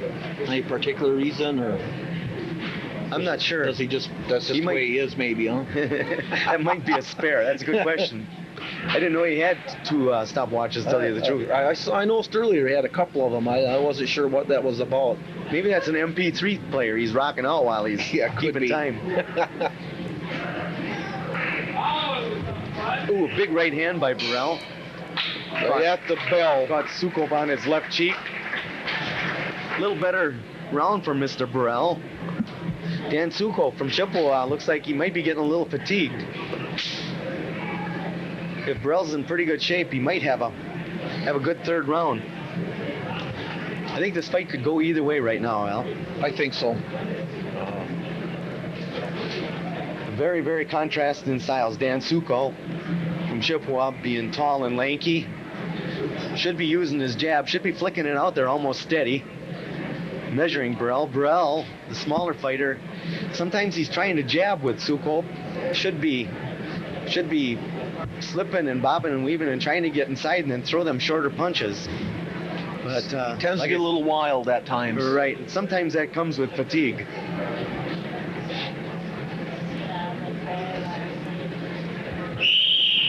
There's the 10-second whistle. Seconds out is what it means. I get the impression that young Mr. Burrell is learning boxing technique at this point, and not so much fighting, but more boxing technique.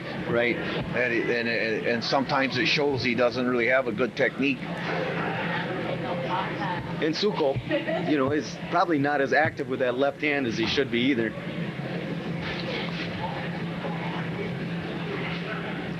We know that the corners are telling them what they should be doing, and maybe it's completely different than what we think, but I think we got it figured out, Al. Sure, it's easy from up here. Yeah. Left hand by Sukov. Sukov should be flicking about twice as many of those left jabs as he is. He has several inches of an advantage in Right. reach and Burrell, height. Burrell is doing a good job of keeping his hands in front of his face. That's your first line of defense. Burrell with a wild overhand right. That connects high on Sukov's head, it looked like. They're both doing a good job keeping their hands up. That's one of the first signs of fatigue. Oh, you start definitely. dropping those hands down. Then when your punch count drops and your punches get a little wild.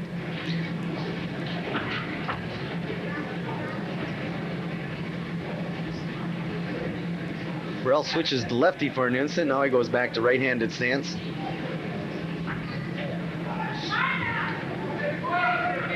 You'd like to hear the corner giving some advice, but they can't talk while the fighter's in the ring. They can get penalized.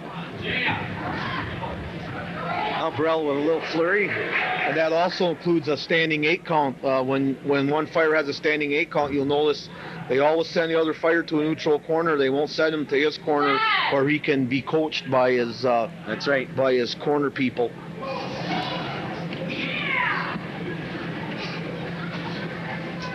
Burrell now switched to lefty again. Looking out a right-handed jab. Now he switches back the other way. That's the end of round 3, folks. Now we'll await the decision. It's going to be a pretty close fight, I think, Al. It's tough to call from here. But, that last round, there wasn't really a whole lot of action to speak of. Not like what we saw in the first 2, anyway. Another well-known professional boxer that came out of the amateur ranks was the guy now who sells hamburger grills, George Foreman. George, if you can remember, was the 1968 Olympic champ in Mexico City. He is well known for his flag waving episode. And good old George has got 5 daughters and 5 sons, and boxing fanatics know that the name of every one of his sons, right, Al? Yep, and daughters. Well, the sons are all named George. His daughters are Georgiana or something, I think, every one of them. But right now he's selling a lot of hamburger grills.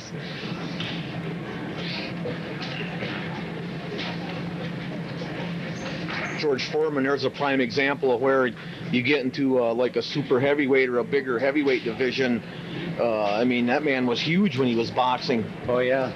You know, Zowski fought Tyson and Foreman. He said Zowski's punches were sharp and crisp, and Foreman's really hurt. They were like getting hit with a sledgehammer. There was just a big thud.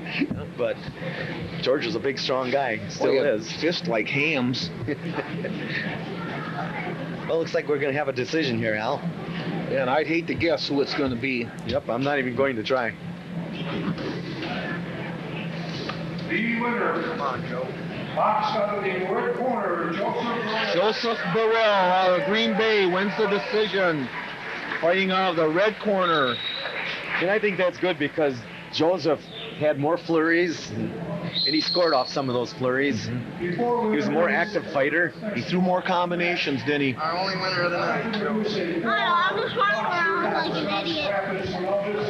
That's okay. He used to be a coach to Wisconsin Rapids. You there, don't you? This He is had my a secret amateur spot. record of 28-7, excuse me, and he was a state champion. He also turned pro, and he fought 4 world champions. He fought Mike Tyson, he fought George Foreman, he fought Tony Tubbs, and he fought Leroy Murphy. At this time, with Steve Zowski, we stepped up to the ring to give a nice Ringside announcer is introducing Steve Zowski, our timekeeper, to the fans. We've mentioned him quite often tonight. Quite a list of accomplishments in his pro career. Next up, we got some more heavyweights, Al. Yep, our 9th match of the night, our 9th bout. A couple more heavyweights, like you said, Pat. Chad Tostenson from Caledonia, Wisconsin, and he's fighting in the red corner, and fighting in the blue corner from Oshkosh, Wisconsin is Nick Thill. The next bout of the evening will also be the heavyweight division. In the red corner, from Caledonia, Minnesota, Chad Tostenson. Caledonia, Minnesota, I guess. I mistook it for New Caledonia. Blue corner, from the Oshkosh Boxing Club at Oshkosh, Wisconsin, Nick Thill. So we have 3 clubs here from out of the state tonight. 2 from Michigan, 1 from Minnesota. That's always good when you can get a boxing club to travel over a couple hundred miles to support an amateur boxing club somewhere. We have a nice upper Midwest flavor to our bouts tonight.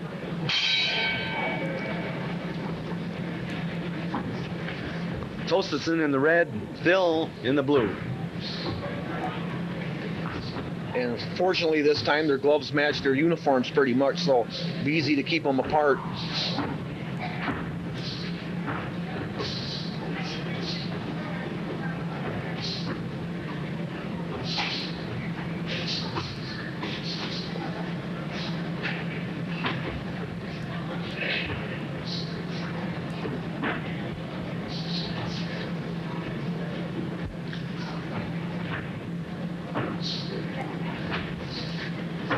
Pretty active first round here so far, Al.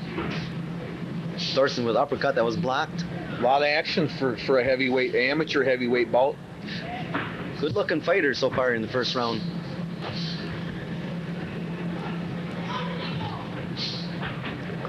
Nice jab by Thorstensen, starting to get the range. Still a little short in his punches. Combination by Thorstensen. Phil comes back, backs Thorstensen into the ropes. Each fighter scored a couple blows there.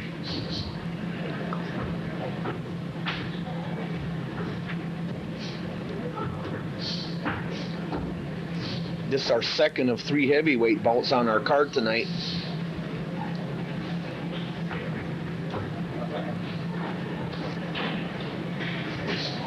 Right hand that missed by Thorstensen. Good heavy mill movement by Phil. Was able to dodge the blow. Both these fighters with pretty good upper body movement. It's obviously this isn't their first fight. Matter of fact, I think Phil might have fought on the card last year, Al. Maybe he did. Some 1-2s by Phil. Good end of the first round by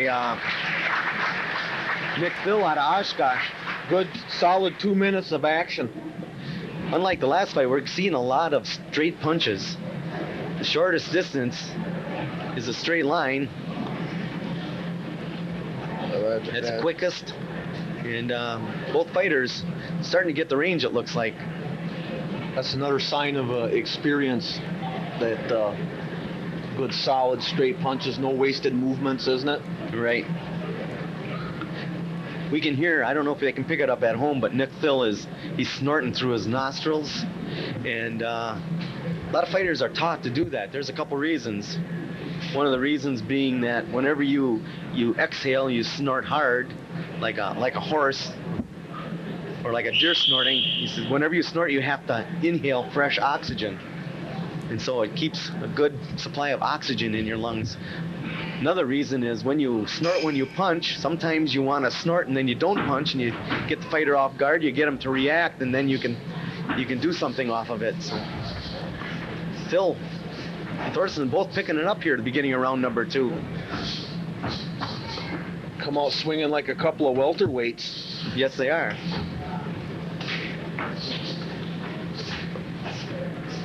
Thorsten coming inside a little bit. Looks like he scored with the right hand. Phil still pretty short with his punches. Doesn't quite have the range yet.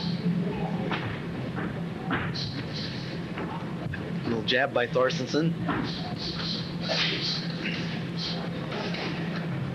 Both fighters with their hands in front of their face. A lot of punches, no damage there. There's a jab by Thorstensen.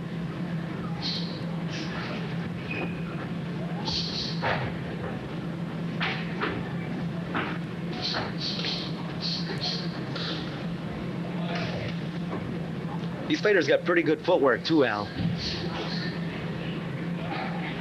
They're both pretty well coached boxers. Yep, I think they're pretty experienced. Something we don't have up here is their records. It'd be interesting to see what their overall records were.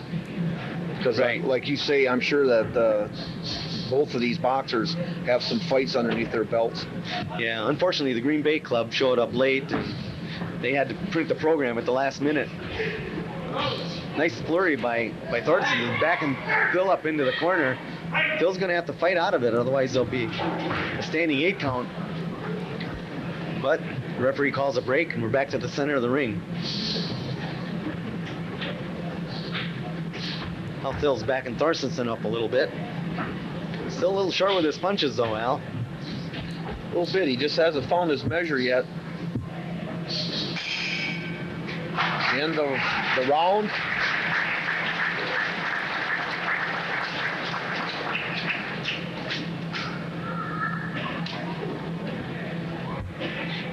Anyone in the Wisconsin Rapids area, or the central Wisconsin area as far as that goes, wants to come down to the Wisconsin Rapids Boxing Club and watch a workout or join the workouts, they've been practicing at the Lowell Center on the 2nd floor on Mondays and Tuesdays and Thursdays from about 7 till 9.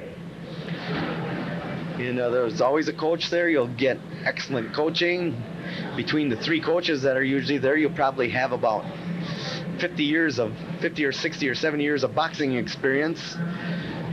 You get to work the speed bags, the heavy bags. You get to do drills with focus mitts. You get to work on your footwork. You get to work on your punching, and the coaches will make sure that you're ready to go before you even begin any sparring. You won't get hurt. For some people, it'll be a great experience. And you might just find out you like it enough to keep doing it. That's right. That's what usually happens. I think there's a lot of misconceptions about amateur boxing, that I think a trip down to the boxing club would dispel most of them. Oh yeah, definitely. Phil's coming out a little more aggressive in this round. He's getting a little closer to Thorstensen, as he has to do. Otherwise, he's in danger of losing the fight. Left hook by Phil. Caught Thorstensen's right cheek. Caught the headgear, though. No damage.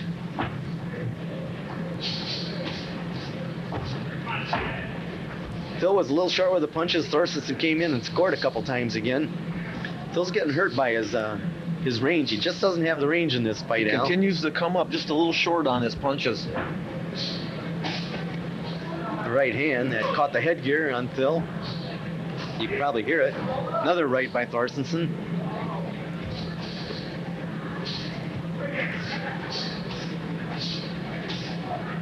Nice flurry over in the other corner.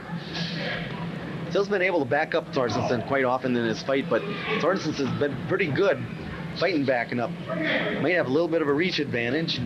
Thorstensen's been scoring probably a little more than Phil, the way I see it. Phil gets him going backwards, but he doesn't really seem to be able to finish him off. Nope. Thorstensen's pretty good at fighting back, going backwards. Good footwork, good balance.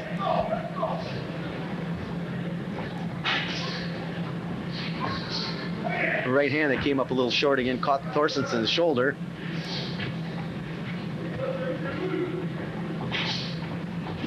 Ooh, nice right hand by Thorstensen. That's the end of the round. That was an excellent heavyweight fight. Sure was. 6 minutes of action. There wasn't many moments of inaction at all. That was an excellent fight. I think they had a nice high punch count. Yes, they did. Exciting for the fans. It was great from a spectator point of view. Also down at the local club, there's probably, they have maybe up to 40 people that come down there on and off. There's currently there's about 12 to a couple dozen boxers working out.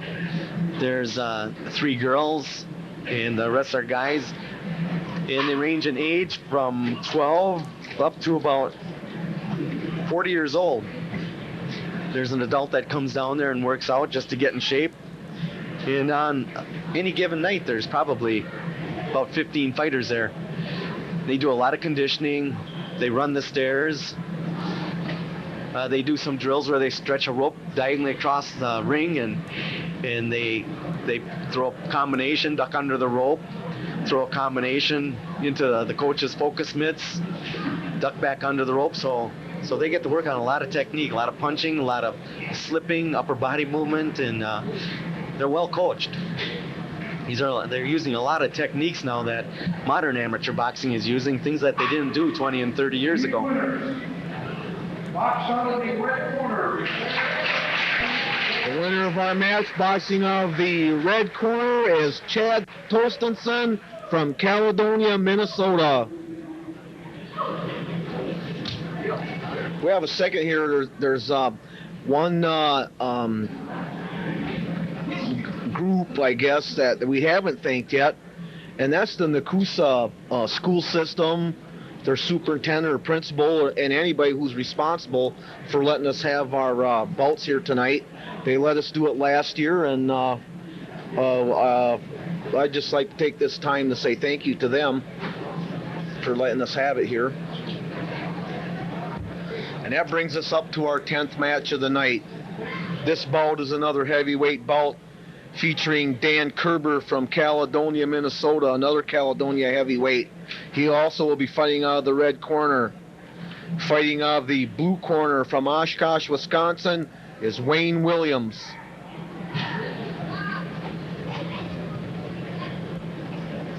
Caledonia fighters will try to make it 2 in a row. This is our next to last bout.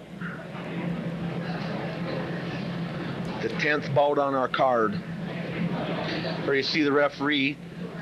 He's going over, he's checking the gloves, checking the laces, checking the headgear on both boxers, make sure everything's up to specifications. Make sure the judges are all ready. The next bout of the evening will be in the heavyweight division. In the red corner, Caledonia, Minnesota, Kerberon. In the blue corner, from the Oshkosh Boxing Club, Oshkosh, Wisconsin, Wayne Williams.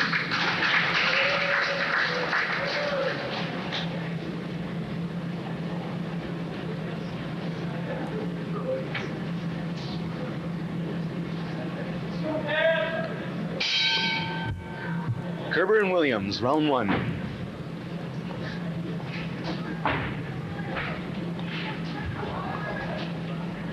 Kerber's in the black trunks with the red stripe. Williams is in the blue trunks with the white stripe. Looks like Williams' strategy is to fight inside, Al. He's probably good at strategy. He's got the shorter arms, it looks like.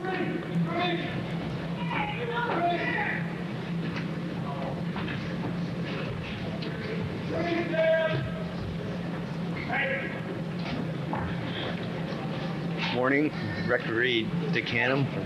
Got to keep the head up in amateur boxing.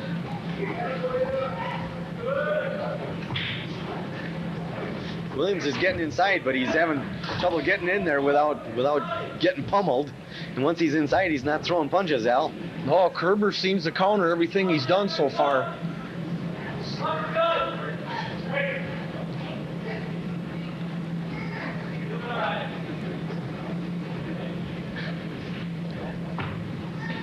Ooh, nice body shot by Williams.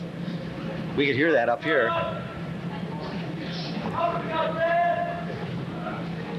Looks like the fighters are starting to show a little bit of fatigue, some pawing going on now. That's a sure sign. Early in the fight too. This is really the first fight we've seen this early anyway in the fight. We saw one earlier in the 3rd round. There was a lot of standing around, but okay, that's the end of the first round.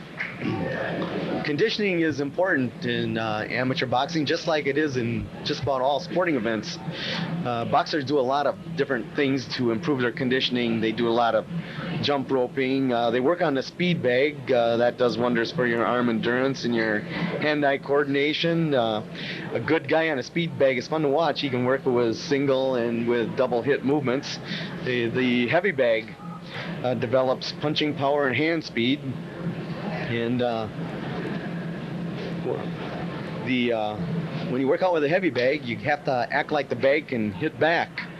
You have to slip imaginary counters or slip imaginary punchers and counter punch a heavy bag just as if it was another opponent. But that builds conditionings. And boxers also do a lot of jogging. And obviously, boxers do a lot of ab work. You work them babies till they burn. You want to be able to absorb body blows. So a lot of conditioning goes into boxing. A lot of action here beginning round number 2. Williams still trying to stay in close to Kerber. I think it's important for either one of these boxers to score early in a round because I really don't think they have the stamina to score late, either one of them. The round 1 looked like it, that's for sure. It may turn out that I'm wrong, but I think it's important for them to score early. Kerber throwing a little bit of some pitter-patter to the belly. Now Williams backing him up again. This time he scores coming in.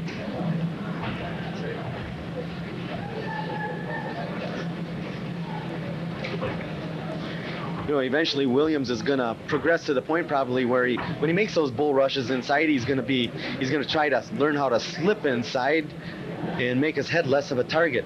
Because he's taking a lot of shots coming inside. He scores with a nice left. Another life left on Kerber and a right. Williams now perhaps a little more punching power, having his punches show a little of effect. Kerber tends to turn his head, and every time he does, he can't see that left coming at him. So that couple of those hard punches, I think, caused some of that, Al. Now the fatigue's starting to set in a little bit. Ooh, wild right hand to the ribs by Williams, right at the bell. That's the end of round 2. One more to go. You'll notice you'll hear a whistle before the fighters come out to fight their rounds. I believe that whistle is the 10-second whistle. Isn't that right, Pat? They have 10 seconds before the bell rings? Yep, it basically means seconds out. So they have to get the stool and the spittoon and get their fighter ready to come out at the bell. They don't want to have to do that when the bell rings, because in amateur boxing, pretty strict with the rules. When that bell rings, the fighter comes out of the corner. There'll be a reprimand if the stool is still there. What's the time limit between rounds? 30 seconds? Oh, 1 minute. 1 minute? So we just heard the 10-second whistle, and Everybody's fighters out got of the up ring. and the stools are out on time. Round number 3.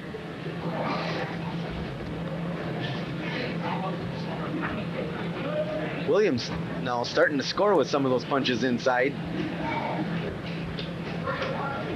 Definitely demonstrating more firepower than Thurber. Harder punches, but it's just a matter of who's going to land the most. It's not the power, it's the number.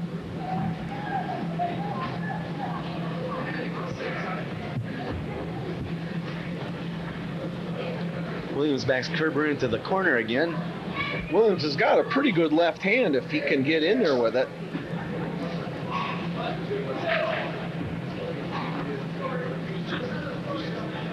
And as bout goes on, the wilder they're getting, Al. Yeah, they're getting tired. Attempt at an uppercut by Williams. It's the second time that Mr. Kerber's been warned for holding. Next time it'll cost him a point.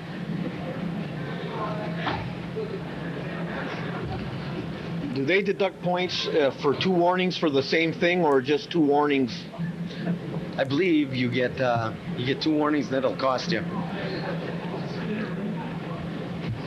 The third time it costs you? Is that right? Yep, and I think the rules, I don't know what the rules are now. I think they've changed over the years, but I can remember in years past, it would cost you a point, and then after the third point, it was a disqualification. What they are now, I'm not sure. Well, Williams was definitely the aggressor in that fight. At the beginning of the fight, he came inside, and Dan Kerber was punishing him as Williams was making those bull rushes with no head movement. But later on in the fight, Kerber got a little tired, and Williams' punching power had a little bit to do with that. And Williams might have been in a little better shape, Al. I think so. And frankly, I was a little surprised after that first round that they held up as well as they did for 6 minutes. Yep, they did good. One of the things that causes fatigue in amateur boxers and in a lot of sports is tension. When you come into a boxing match and you're tense and you're holding your fist tight and your arms are tense, it has a tendency to make you fatigue a little bit earlier.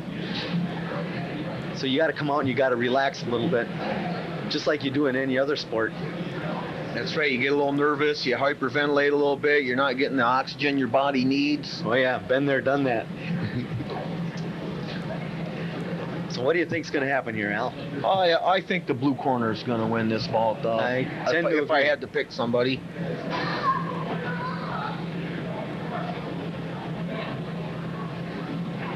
We'll see how they judge it at ringside.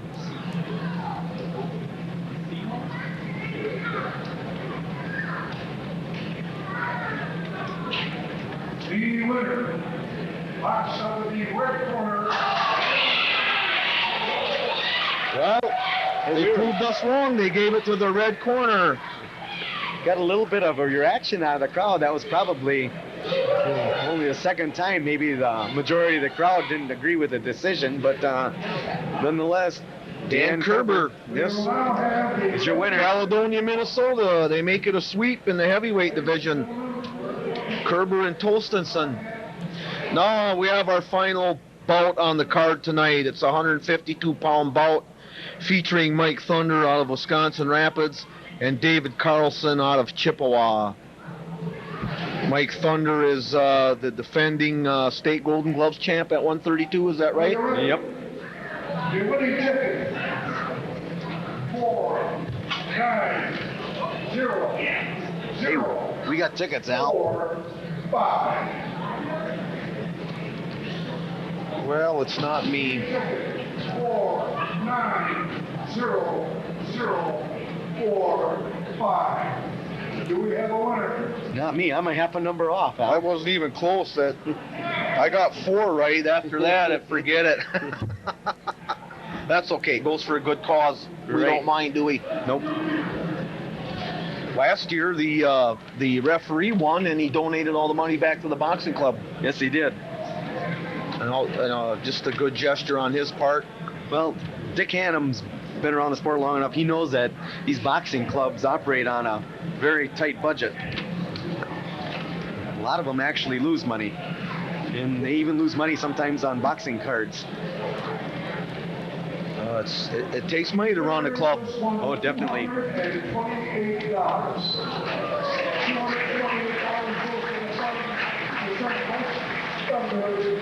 We're still waiting for the boxers to enter the ring. And thank you for all who purchased a ticket for our 50-50 draw. We appreciate that. This gentleman just donated $40 back. That's a nice one for Paul.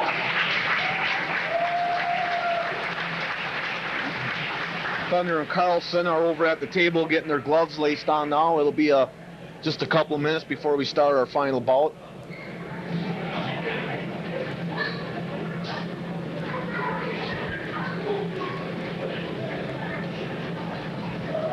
Well, this will make 11 bouts for the night, Al. That's pretty respectable for an amateur boxing That's card. It was a lot of good action too tonight. Oh, yeah. It was excellent. I personally, I love amateur athletics of any kind, and this was a great example of it, of why I like amateur athletics.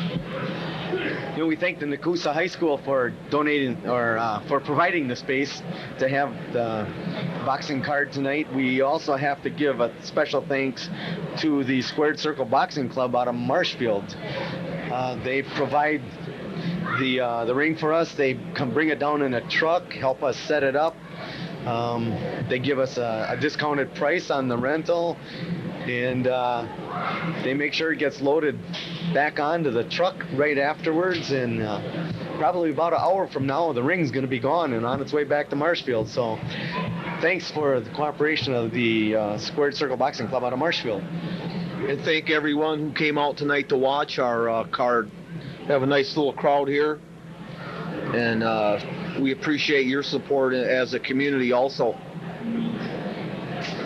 And go home and tell all your friends how great of a card you saw tonight, and next year when we have another card, bring them on down.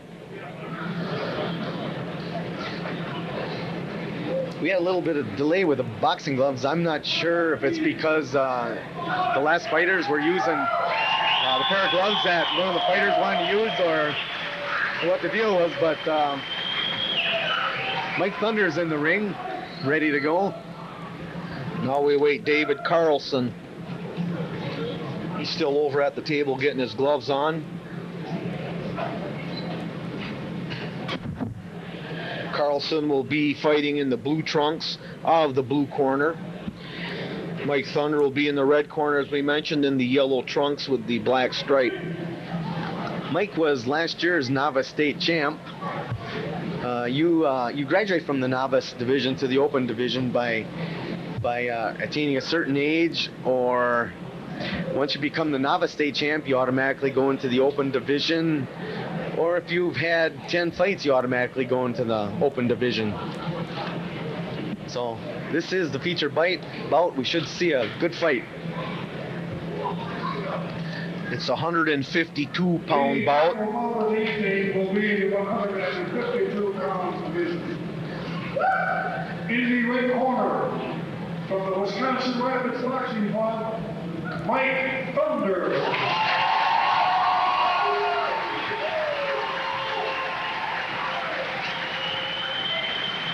And in the room from Chippewa Falls, Wisconsin, David Carlson. So I'm looking for a good fight here, Al. I am too. It's our feature bout. Mike is the reigning 132-pound open champion, and scheduled to fight a week from now in the USA Boxing Regional Tournament.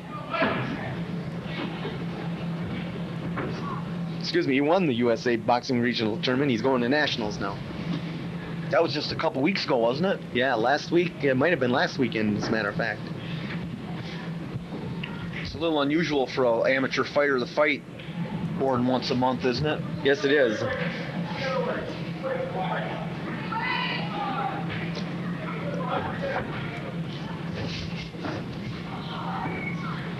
Mike had to give up about 10 pounds to Carlson to get this fight. So Carlson with at least a 10-pound weight advantage here.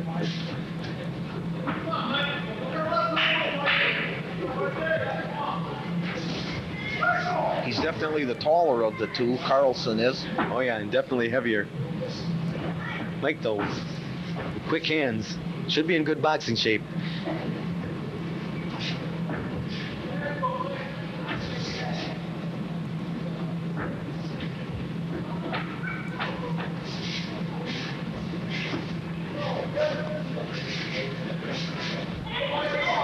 Carlson backs Mike into the corner, uses a size advantage. Mike fights out of it.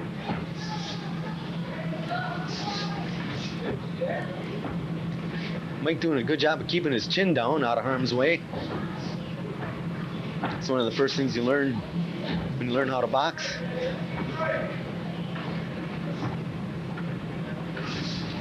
And there's a difference between keeping your chin down and putting your head down, isn't there? Definitely. Just tuck your chin and keep it between your shoulders. Harder to get tagged.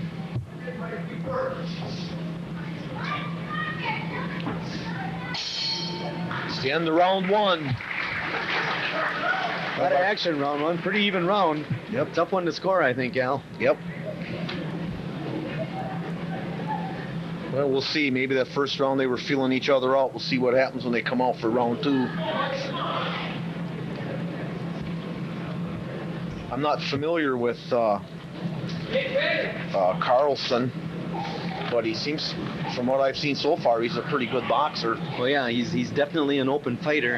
A lot of times, boxers will reach a certain status, and they get well known around the state. And there's certain fighters that you can't match them up with because, you know, there's only so many elite boxers, amateur boxers at that weight. And so sometimes you have to do like Mike Thunder did tonight. In order to get the fight, you have to give up a few pounds, even if it's to another good boxer. But it's going to provide us with a good boxing match.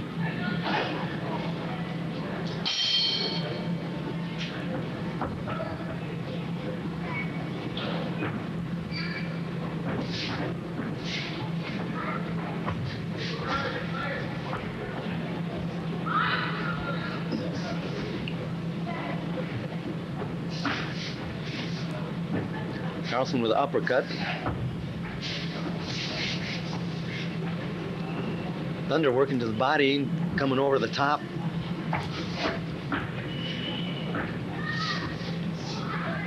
Overhand right by Mike.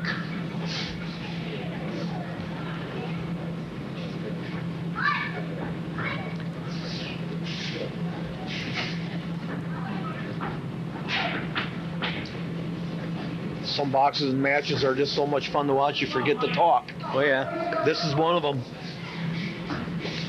A couple of even boxers ability-wise. Carlson's weight advantage is showing a little bit. His size advantage.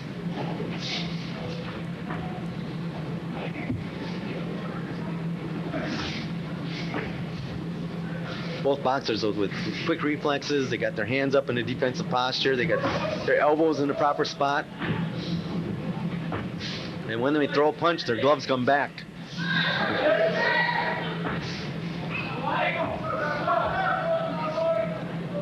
A lot of fighters, they'll throw a punch and they'll loop it on the way back, and they can get tagged. But right now, a couple good fighters in the ring.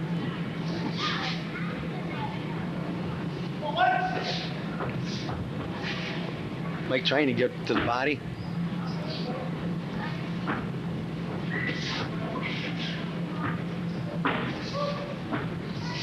Good 1-2 by Mike Thunder. A couple of scoring blows. And that's the end of round 2. Mike got warned for holding right at the end of the round. He held and spun out of the corner. Close match here. This will be the 3rd and final round. What Mike did actually at the end of round number 2, where he hooked and spun out of the corner, that is an advanced boxing move. But Dick Hanneman, being the experienced referee that it is, caught Mike and just gave him a warning. It's not going to cost him anything, but one more round left on tonight's card, and afterwards, it'd be nice if we can get a talk with Coach Ken Hilgers on tonight's card and his thoughts. So we'll see if we can make that happen. A lot of times, though, when you host the boxing card, everyone wants a piece of you after the bouts are over, and hard to get them up here, but we'll do our best. Round 3, here we go. They touch gloves and we're off. This could be the deciding round, Al.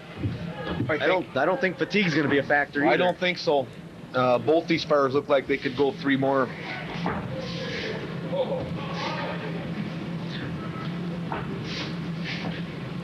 Just trying to decide what they could have told Mike before round number 3 to get him a victory. And I got a hunch it said he's got to slip inside and he's got to punch when he's inside. Good defense by Mike Thunder. No scoring there by Carlson. Ooh, nice left hook, overhand left hook on the side of the headgear by Mike. Mike's having a good 3rd round in the first half, Al. Yes, he is. He's got the advantage, I think, so far in this round. Gotta maintain it for another minute or so. Right hand lead by Mike. Mike's up and against the road, but he's busy over there.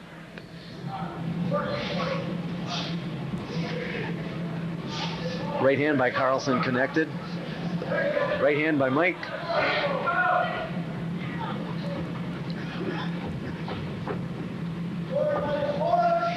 One, two, and a left hook by Mike. Left there. Nice 3-punch combination by Thunder. Now right hand lead. Mike staying busy. Scoring some points. Carlson with some shots off Mike's hands. Glancing blows. Mike having a good round so far, Al. Yes, he is. Mike with a nice slip inside. Did a nice inside slip. Came out in really good position. Left hook by Mike. That's the end of round 3. Excellent match. That was good. That was good. Definitely the highlight match of the night. Well, we'll see if Mike Thunder scored enough points in that 3rd round to eke out a victory. I think he carried the round, but And fight this fighter. So to remain, present those trophies right after this decision.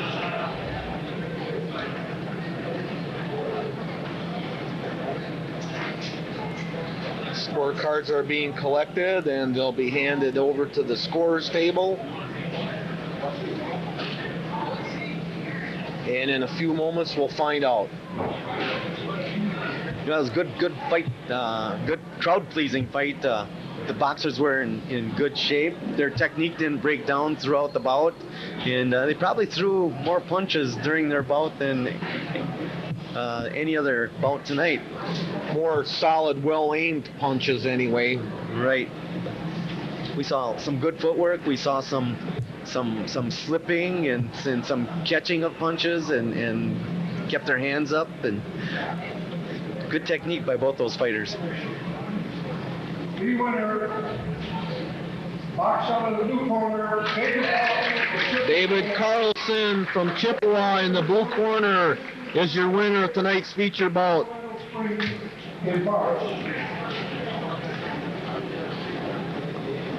And that's the end of our card from Nakusa, folks. We'll see, like Pat said, if we can't get hold of Ken Hilgers. So on behalf of Jerry Reyes on the video cam, and Pat Buzza and Al Ross, thanks for joining us for Central Wisconsin Boxing. And brought to you by River City's Community Access. I had a great time tonight. It was a lot of fun, and hope to do it again sometime, Pat. You bet.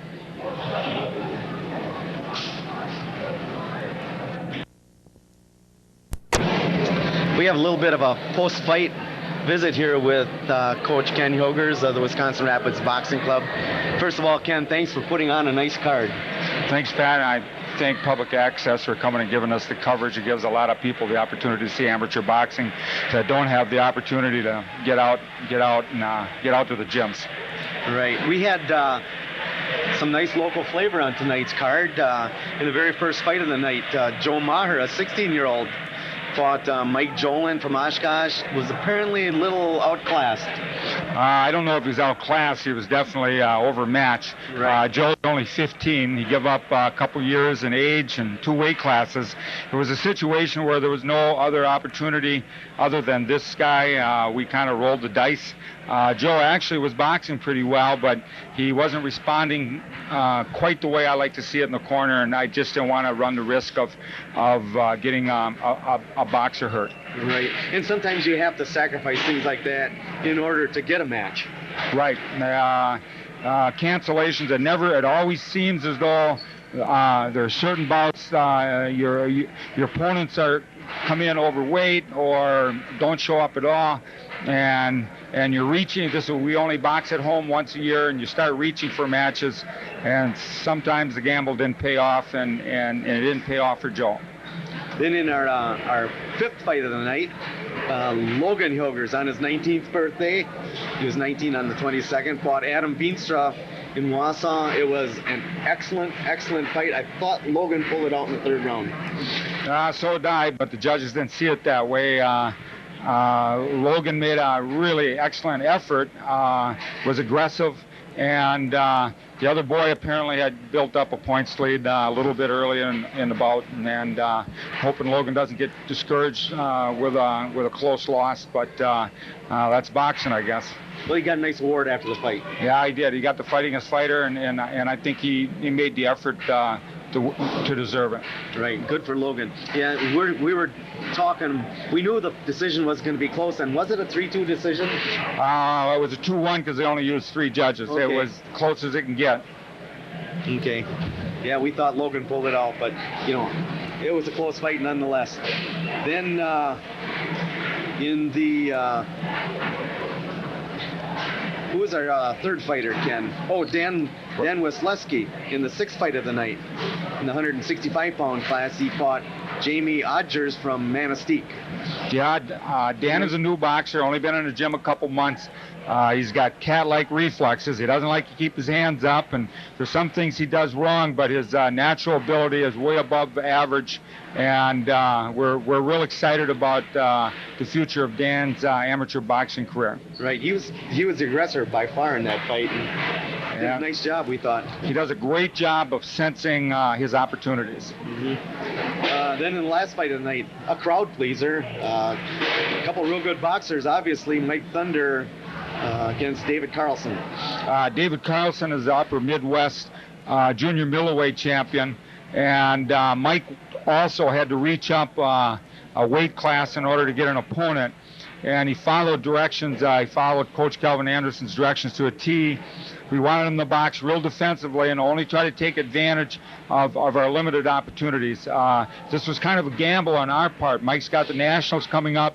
Any type of head injury would forfeit his chance to go to the Nationals. But Mike wanted to fight in front of his home crowd. He had a lot of fans here, and even though he lost, he boxed spectacularly. He's a very good defensive fighter, and on another day and time, it would be even a more interesting bout because we would be willing to gamble on the win other than playing it sure, keeping Mike healthy for the Nationals. Right. So we had 11 fights tonight. I think it was a very, very good card. We talked a little bit about Steve Zowski. It's always nice when Steve shows up. Yeah. And you had 3 more people inducted into the Wisconsin Rapids Boxing Hall of Fame: Kelly, Dale, and Long. Yeah, it just seems like yesterday they started boxing.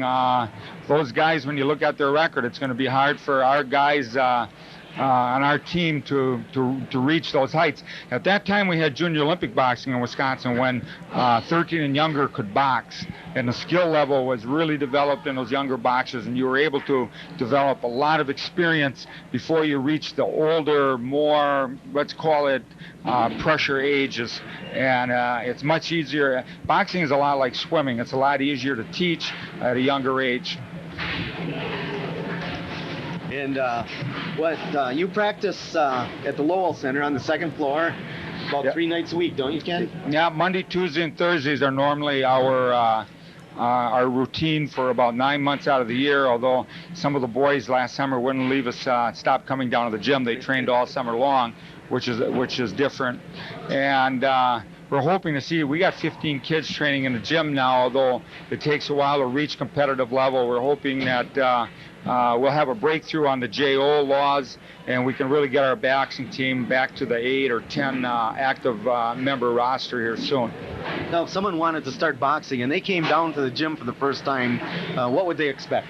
Well, we would like to have them, they can come down and observe maybe for one practice, or they can come down right away.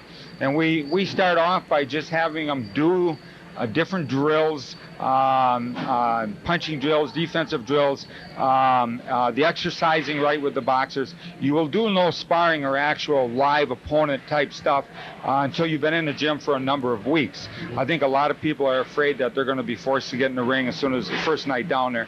But it's a step-by-step process, developing skills and techniques before you're asked to put the headgear on. Do you have any boxing cards coming up for your fighters, Ken?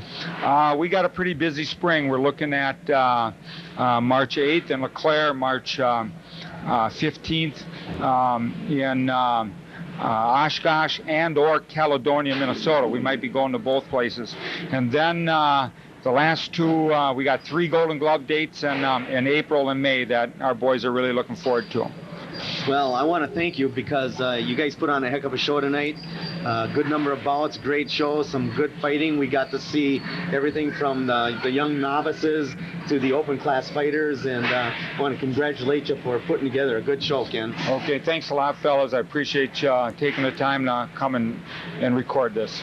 Right, so, and for River City's Community Access, this is Pat Buzza, Jerry Reyes, and Al Ross, and a special thanks to Ken Yogers for coming up and talking to us. Have a good evening.